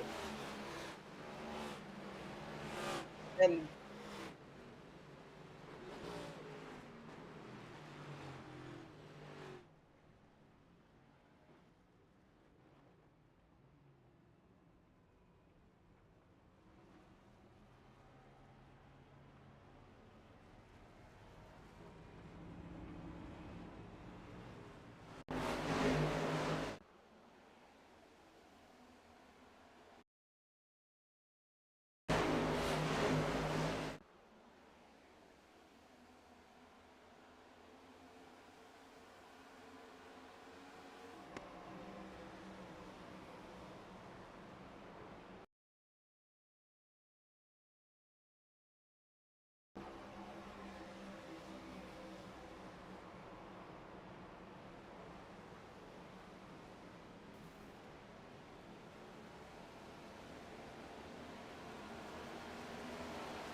well, it was go time.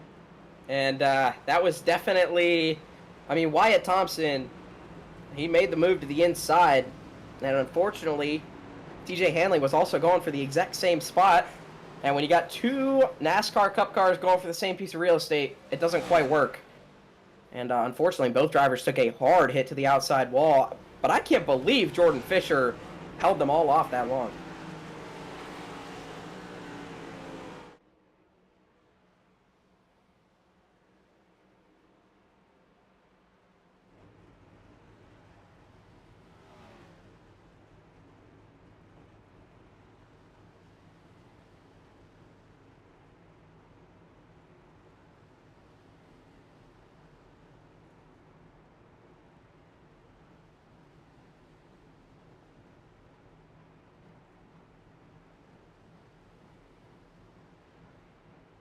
And how about Dustin Hardy? In the Hardy Designs 86 Chevrolet in third spot right now. I mean, he has very quietly sat up inside that top 10 since the stage break and finds himself in third right now. And I would say he's probably in the best position out of anybody in this top three, because Tyler Helms, that damage on the nose, I think we saw it there. I think for sure he had some dirty air coming off of Jordan Fisher, but I think part of the reason that car was pushing so bad is because that nose is pushed in a really good amount. I mean, it's supposed to be kind of a point.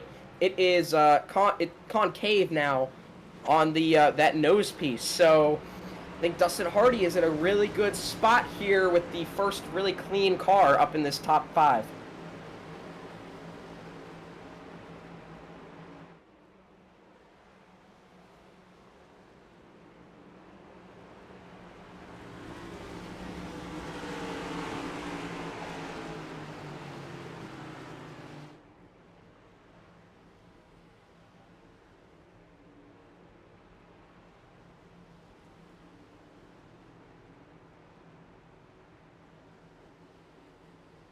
And look who's on his outside, Christian Zarate. He's been the brunt of the two big ones tonight, and he's up in 6th. That car looks pristine. All I see is maybe some rubber marks down the door, but I can't believe that he is back up there. That 53, we thought his race might be over. He has a shot at this one.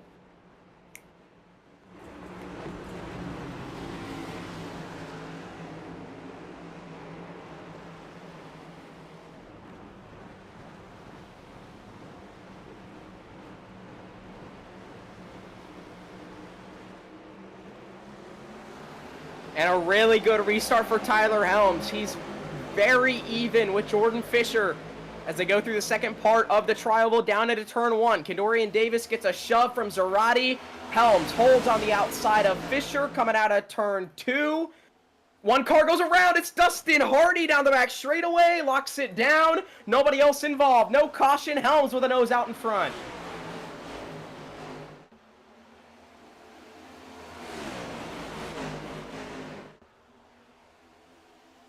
Where does Zarate go if he gets the run? You almost have to take it. You don't know when you're going to get another shot. Nearly contact between Fisher and Helms going into 1. Still side by side. 2 damaged cars leading this field.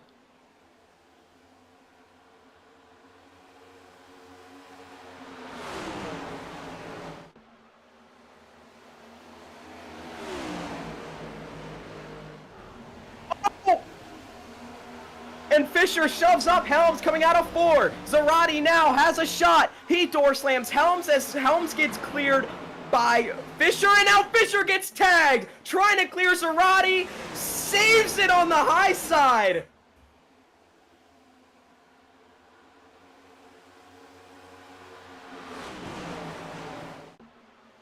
And Davis looks to the high side. Helms tries to get to the back of Zarate. He has to lift. He's in the outside wall. Davis has to lift it, keep it off of him. Through the grass goes the 88. And now look at Elliott Fortier up in the 4th spot.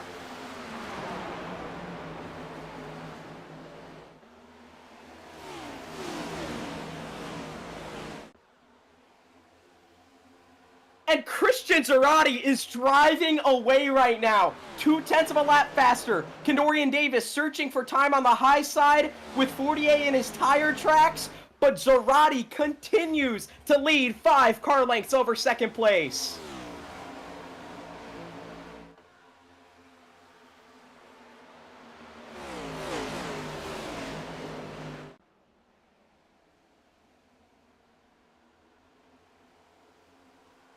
Oh! Oh, that's going to be a big hit for Alec Estridge, and it's a huge crash down the back. And Christian Zarate is going to have to do it again. I cannot believe what we just saw in that restart.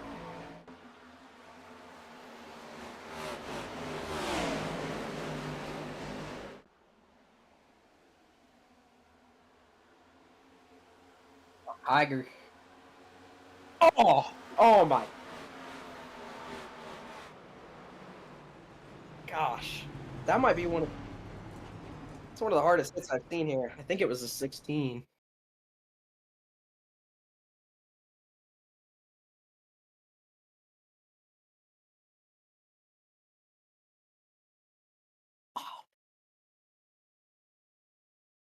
Oh my god.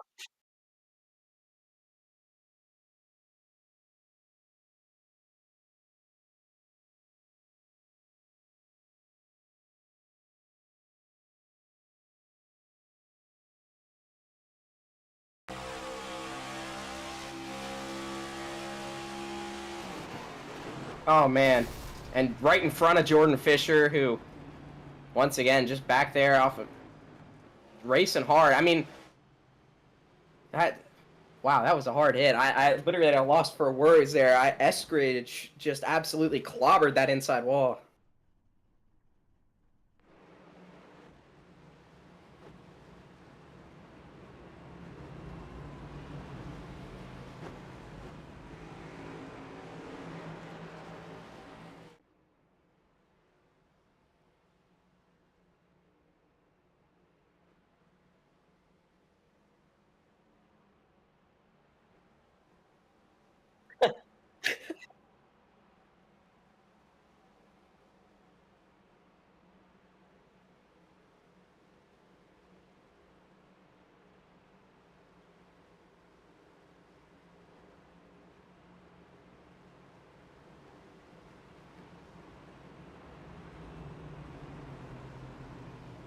Yeah, I mean, that's just a terrible, terrible spot to hit the wall.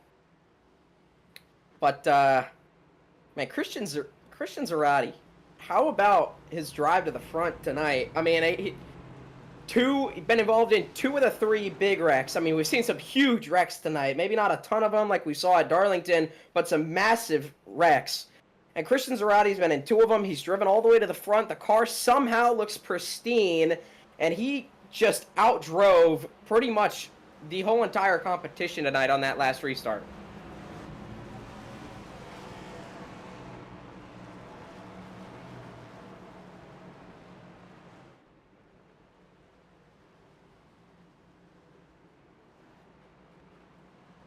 I cannot believe... I mean, Elliot Fortier. We didn't talk about him all night. Literally, the first time I really even noticed that car was on the last restart when he charged to the front. A lot of speed for that 03 machine. We don't even know what to expect out of him. He might have one of the best cars in the field, but obviously, in front of him, Christian Zarate and Kadorian Davis, those two have proven to show a lot of speed. Let's see if Davis can rip the top like he's tried to do all night to try and get past Zarate on this restart.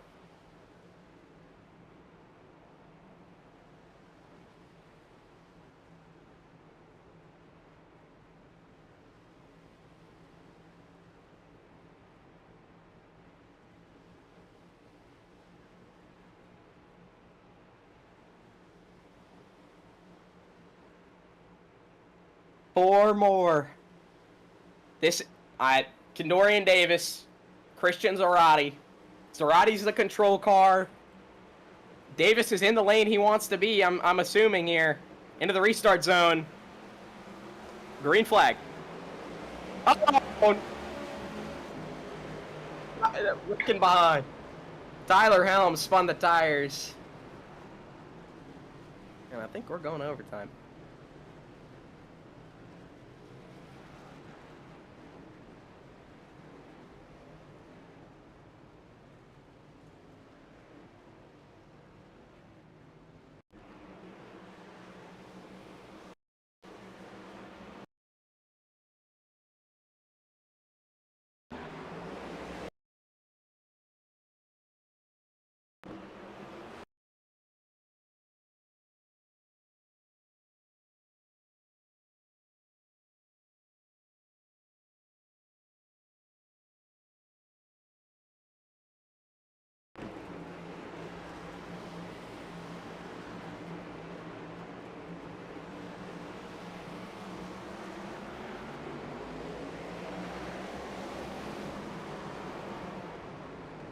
Yeah, just an accordion effect.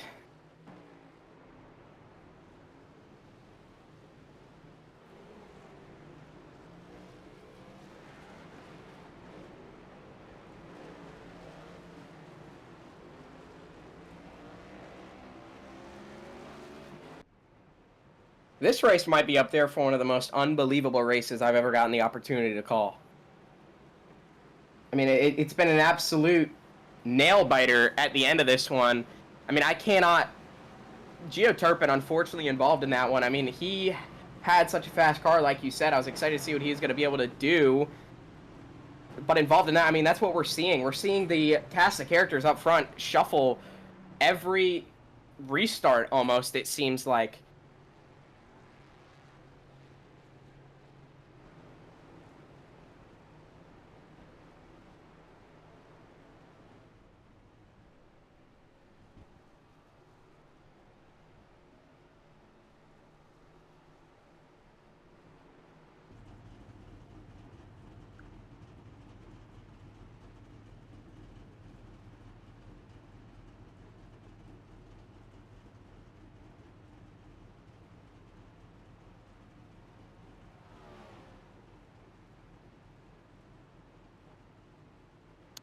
Yeah, and now we're going into overtime. So 3 chances at overtime for these drivers. They got to make it back to the white flag.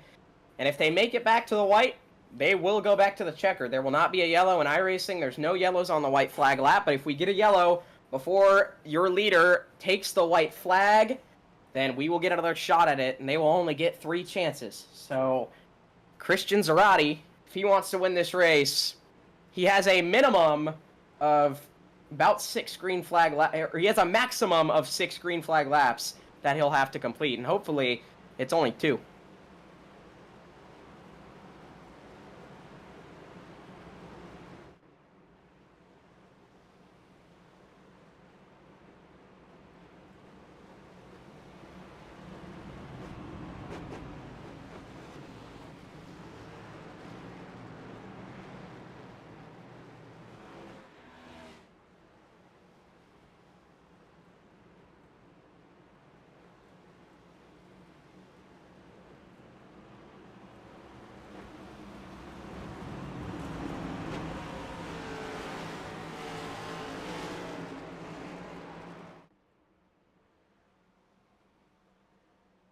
And there'd be no better way to finish this one out, because it's been an exciting race.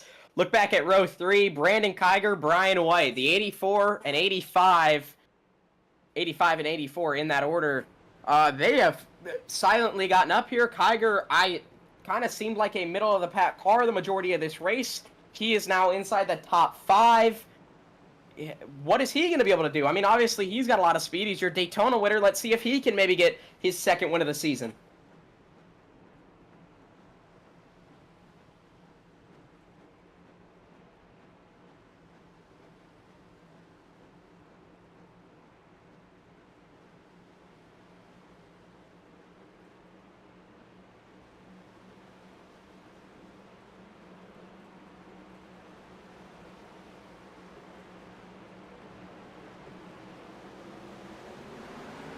Green flag back in the air. Zarate with a really good restart. Davis tucks in behind the 53. Tried to look to the inside. Now back to the outside going into 1.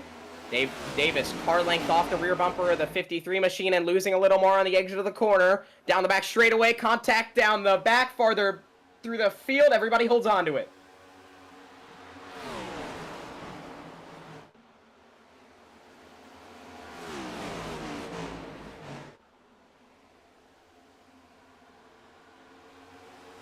Zarate pulls 5 car lengths now on Davis as the battle is on for the 3rd spot. Zarate been in 2 wrecks tonight. The car looked like we might not even ever see him back at the front, but he charged back up there with some misfortune of other drivers.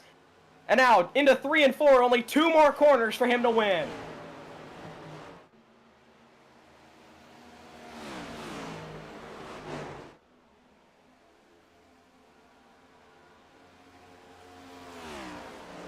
Zarate first, Davis second, Fortier gets third, Dustin Hardy somehow manages back to get 4th. unbelievable race tonight.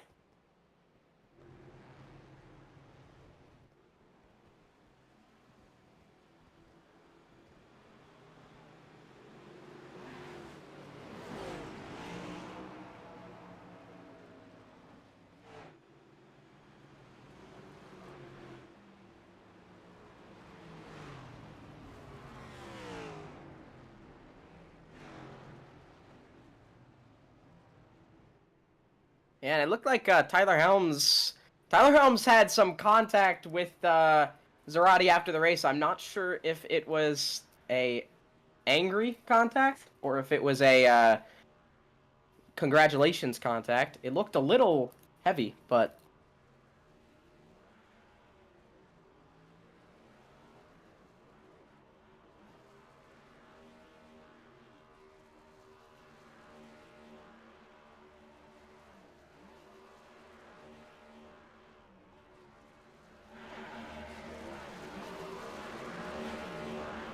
yeah, maybe we'll get to hear about it. But Zarate's going to get to burn it down, and we're going to get to talk to him here in just a second. And Christian, I'll let you take it away.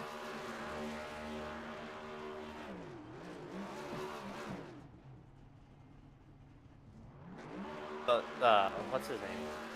The leader? I don't know what the hell happened, man. Oh, hello. Hey, what's up, y'all? Y'all?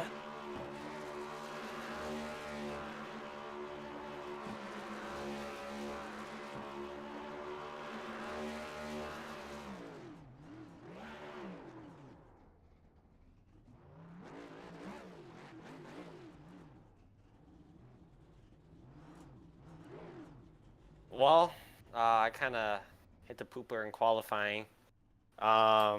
And we started 18th. And, we worked our way up to P4 on that run. And I was like, man, I got some speed today. I don't know why. And I worked me up to P4, and then 24 car spun the tires and wrecked us. And we got dropped all the way back to P20. And then on that run, there's another incident, and I can only get up to P10. And then that run ended. And then on the next run, I got to about P7, and then I got involved in another accident. And from there, I made it up, or I went back down to about P20 again. And then, we just stayed consistent, stayed confident. And we were just persistent, man. We pushed our way back up into the top 5, and I knew from there, like, I was going to be the one to beat, I had great car, great speed. Obviously, not too many people are happy with us, but, that's just racing, and you got to do what you got to do to win. Yeah, we were thinking in the booth, because you got involved in 2 out of the 3 big wrecks tonight, and we didn't think we were going to see you at the front, even though you had a top 3 car. Easily a top 3 car. What were you thinking, though, when it seemed like some of your competition started getting into misfortune at the end, and you started cutting up through the field? At that point, it was just, I got to stay out of it, honestly. I knew I couldn't afford anything else, especially with no more tire sets, so... funny enough, coming off of pit road on my final pit stop, I actually spun coming off of pit road, so that wasn't too fun. Well, we didn't see it, so it yeah, didn't happen. Oh, I didn't know that. I wouldn't have said anything. Yeah. Oh, no, I guess now it's out there, but yeah, I knew we just had to stay out of incidents, which obviously we didn't do, but yeah, I knew I had speed. I knew I was gonna be the one to be at the end, especially once we got to the top 3.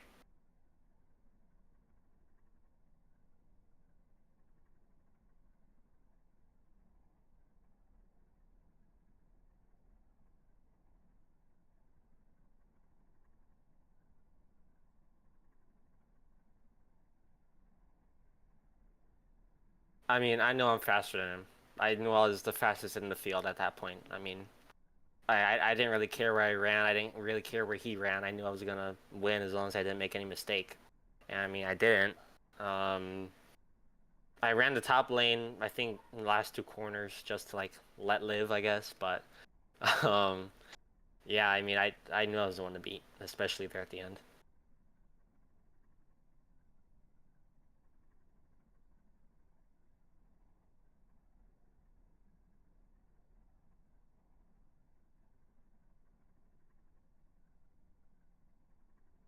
Um, I want to thank my friends and my family, I guess. I mean, I kind of did this by myself today, so I just want to thank Prestige owners for putting this great racing league up. I want to thank everyone who I raced cleanly today.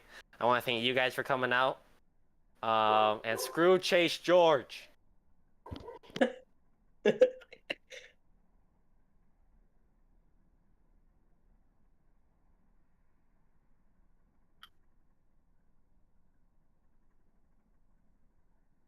Thank you guys. God bless.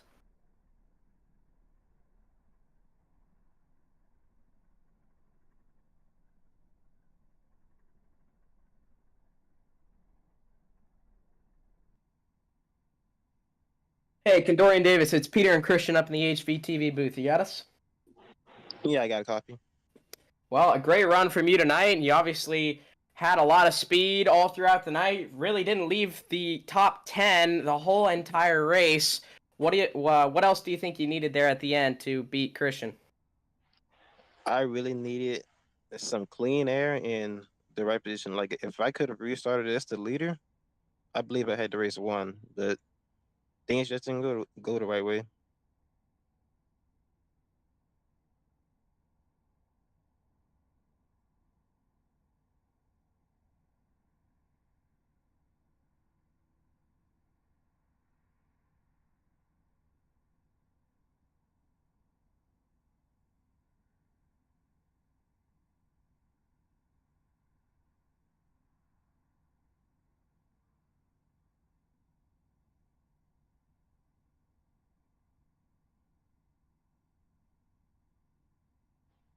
When I saw like all of those guys, all of my competition, like implode on themselves, I was like, okay, yeah, I think I may be able to get this.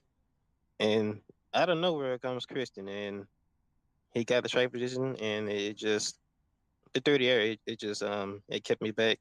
In that final lap, the green white checker, I was trying my best to try to generate some kind of run, but then I'd stall out on exit, and it's all due to the dirty air. Yeah, we saw you running the top, at least trying it as much as you could tonight when nobody else really was. Do you think the top side was coming in more on the long run, and maybe if you had a longer run there at the end, you could have made something work up there? Oh yeah, definitely. Over a long run, the top line, the middle to the top will really come in. It's just about how you run it. You can get really good momentum up there on exit. Yeah, well, it definitely looked that way, and second place is definitely something to write home about. So, anybody you want to thank for your finish here today? Yep, I definitely like to shout out my whole team, my Mach 5 Racing organization, and my good friend JJ Moore, all the guys in PRS, all the admins, and I also like to shout out you guys for broadcasting this race and making this possible. Yeah, well, we appreciate the kind words, and it was great to talk to you. And hopefully next week we get to talk to you once again. Oh yeah, definitely. That was Condorian Davis, your second place finisher, and Christian is with Elliot Fortier right now.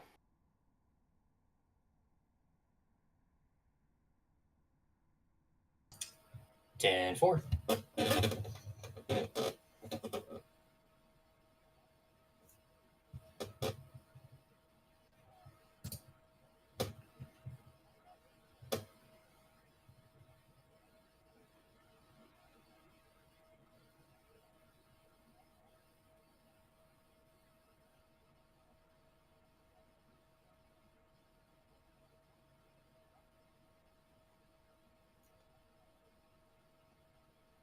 It's all luck and skill and stealth.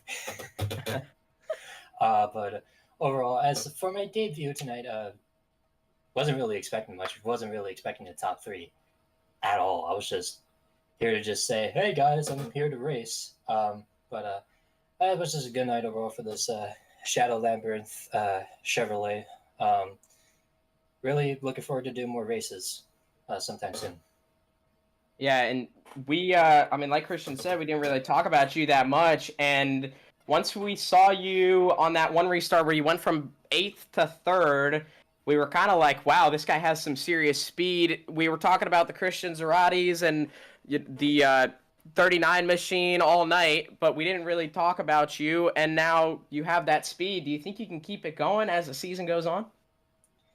Well, due to my situation right now, I'm part-time, so I can't really. Well, maybe for the next race, I may have that momentum coming, but who knows when I'll show up next time. But overall, just a great night overall. Kind of laid back at the beginning of the race and kind of slowly made my way towards the front. Got involved in a wreck here or two there, getting some damage, one wreck, but just came back from that and scored a top 3.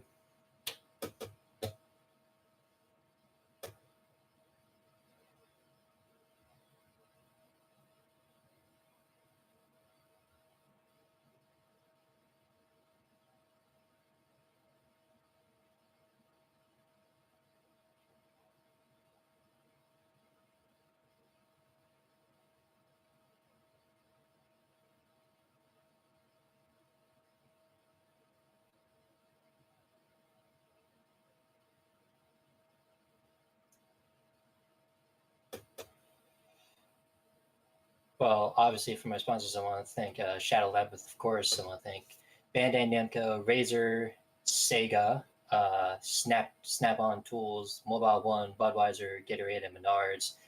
And shout out to all my friends who may be watching this. Just really glad to be here and hope to do more.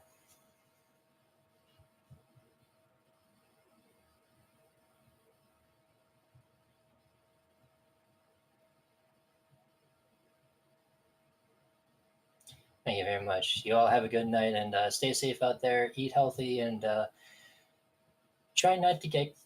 Well, never mind.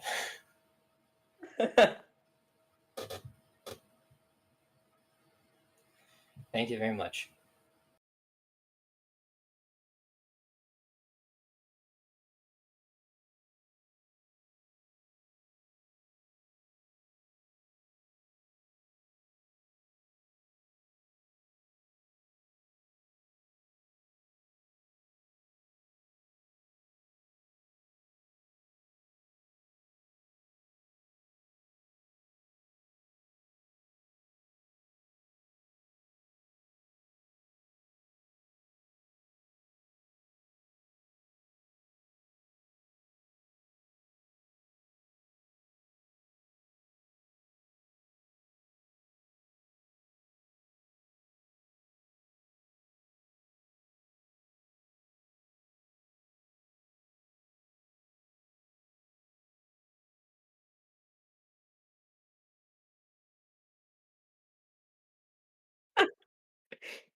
Is that right?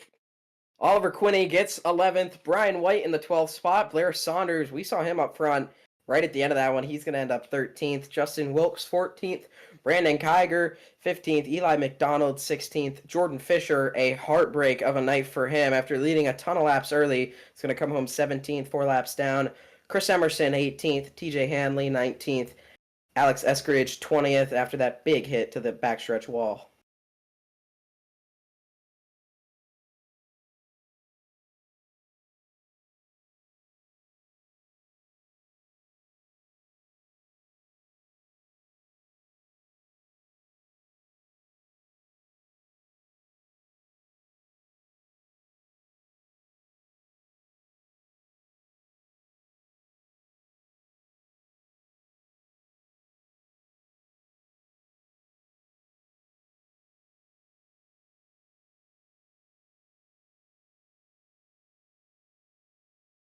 And for the rest of your field, the rest of these cars did not start, so that is your field.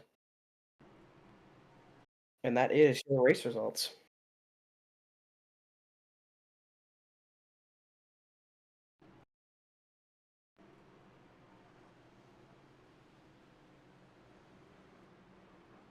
Yeah, and so Zarate said that a lot of people weren't happy with him after that one, and I have the radio on when I'm up here in the booth, and I didn't hear a ton of drivers really talking about Zarate, but I guess there was some words said, and some drivers not happy. But I mean, does it really matter when you've won the race? I mean, he's the one who gets to park in a victory lane, gets to put the points on the sheet.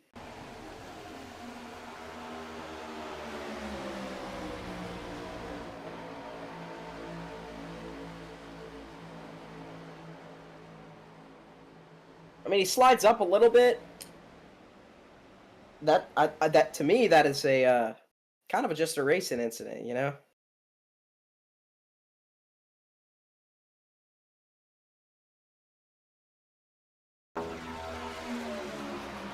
I mean, you're going for the lead.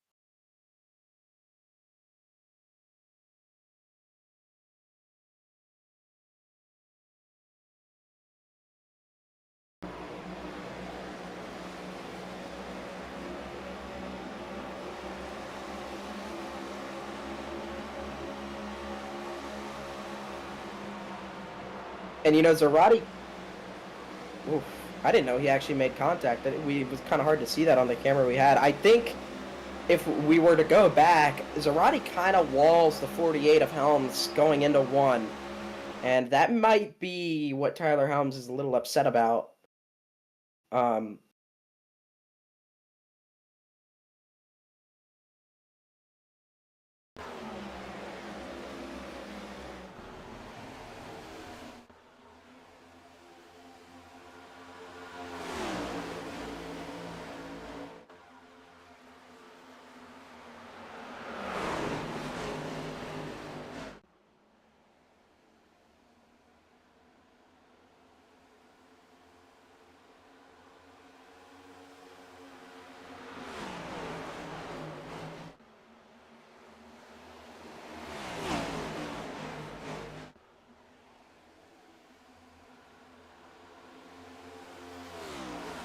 Yeah, and I mean, you got to remember both of those cars have damage. Zarate's the first clean car in the field, and we've seen, I mean, Jordan Fisher literally showed that just because you got damaged does not mean that people are going to be able to pass you easily.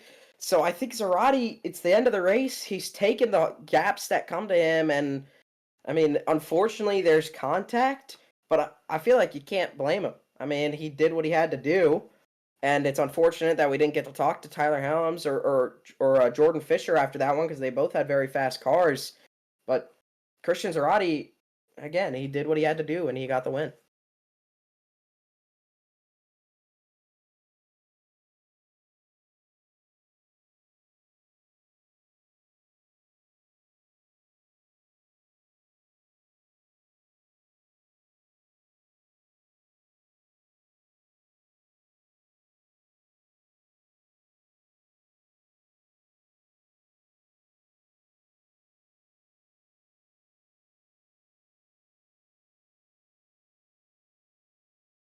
Yeah, I mean, we've seen drivers here in the past wreck somebody for a lot less than a win. So, I mean, and on purpose too. So it doesn't, I don't think Christian Zarate did anything wrong. Um, and I don't think Tyler Helms really did anything wrong. I don't think Jordan Fisher did anything wrong. I think it was just that's what happens when you're racing for the win at Charlotte in a competitive league.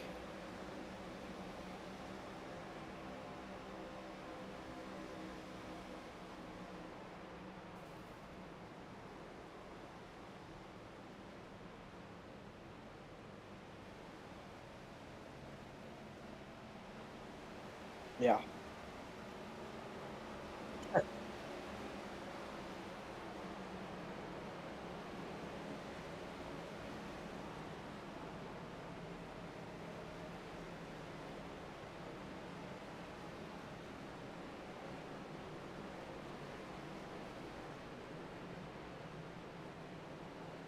Yeah, an incredible race. I think honestly one of the best races I've ever had the honor to call, and to do it up here with you, Christian, on HVTV. It's been an incredible night of racing. There wasn't really a low point, and there was a lot of times here tonight where I felt like I I needed to stop talking, but there was so much going on that I just couldn't.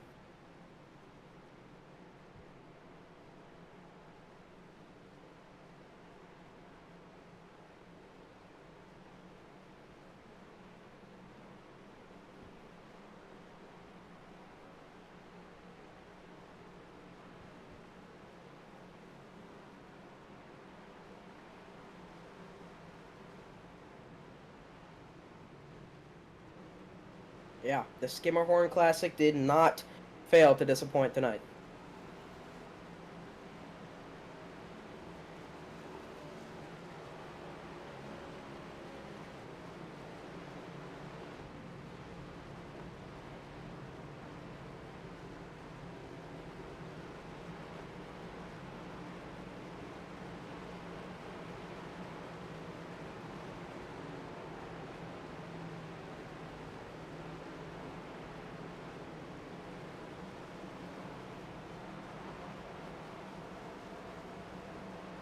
Yeah, and I really like how I'll be honest, Zarati's interview, I was really happy to get to talk to him after this one because a lot of drivers, when something like that happens, they'll come on an interview and they'll say, "Oh, I didn't mean to do it. It wasn't what I was trying to do, and I didn't want to win that way."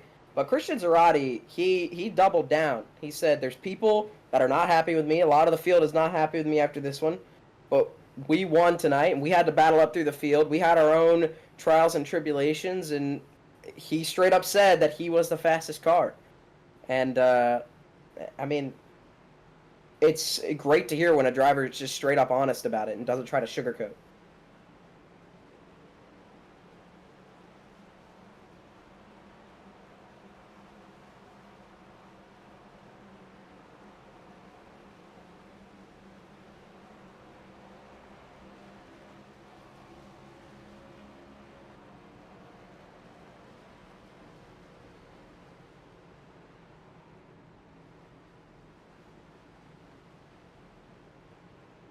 Yeah, and I think points wise, we were looking at tonight as a opportunity for some drivers to close in on your points leader Jacob Quill because he didn't show up tonight. And it was like we were looking. Jordan Fisher is probably going to close in and probably take the lead, and then he goes from leading all at the beginning to finishing 4 laps down. I That is a big drop. I think he will still probably take the points lead, but I mean, definitely lost a big points day that he could have had.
Yeah, and for Christian Zarate, I think obviously, like you said, people probably upset that he isn't, he comes out and he drives a little more brash. As competitive as this is, you can't come out here just expecting, just settling.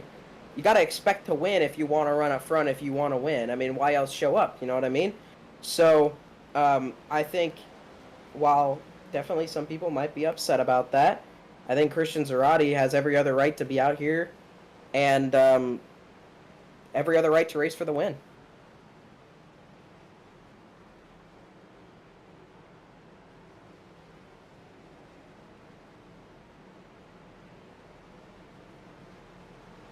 It's road, yeah. For Vino?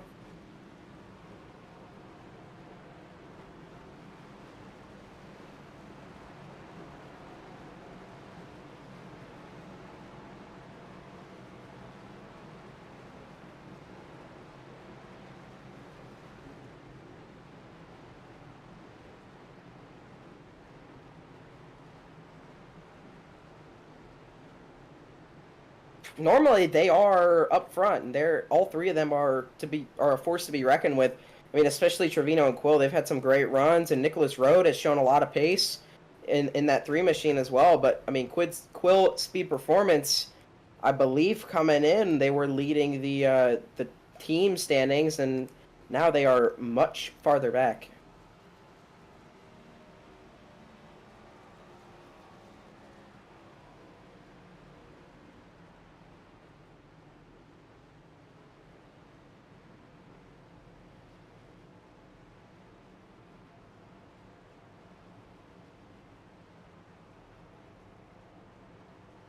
Yeah, very interesting not to see them, and hopefully next week we have a story on why they weren't here tonight, because I would expect that we see them, and they're probably not going to skip a beat next week.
Soon. Peace out, everybody.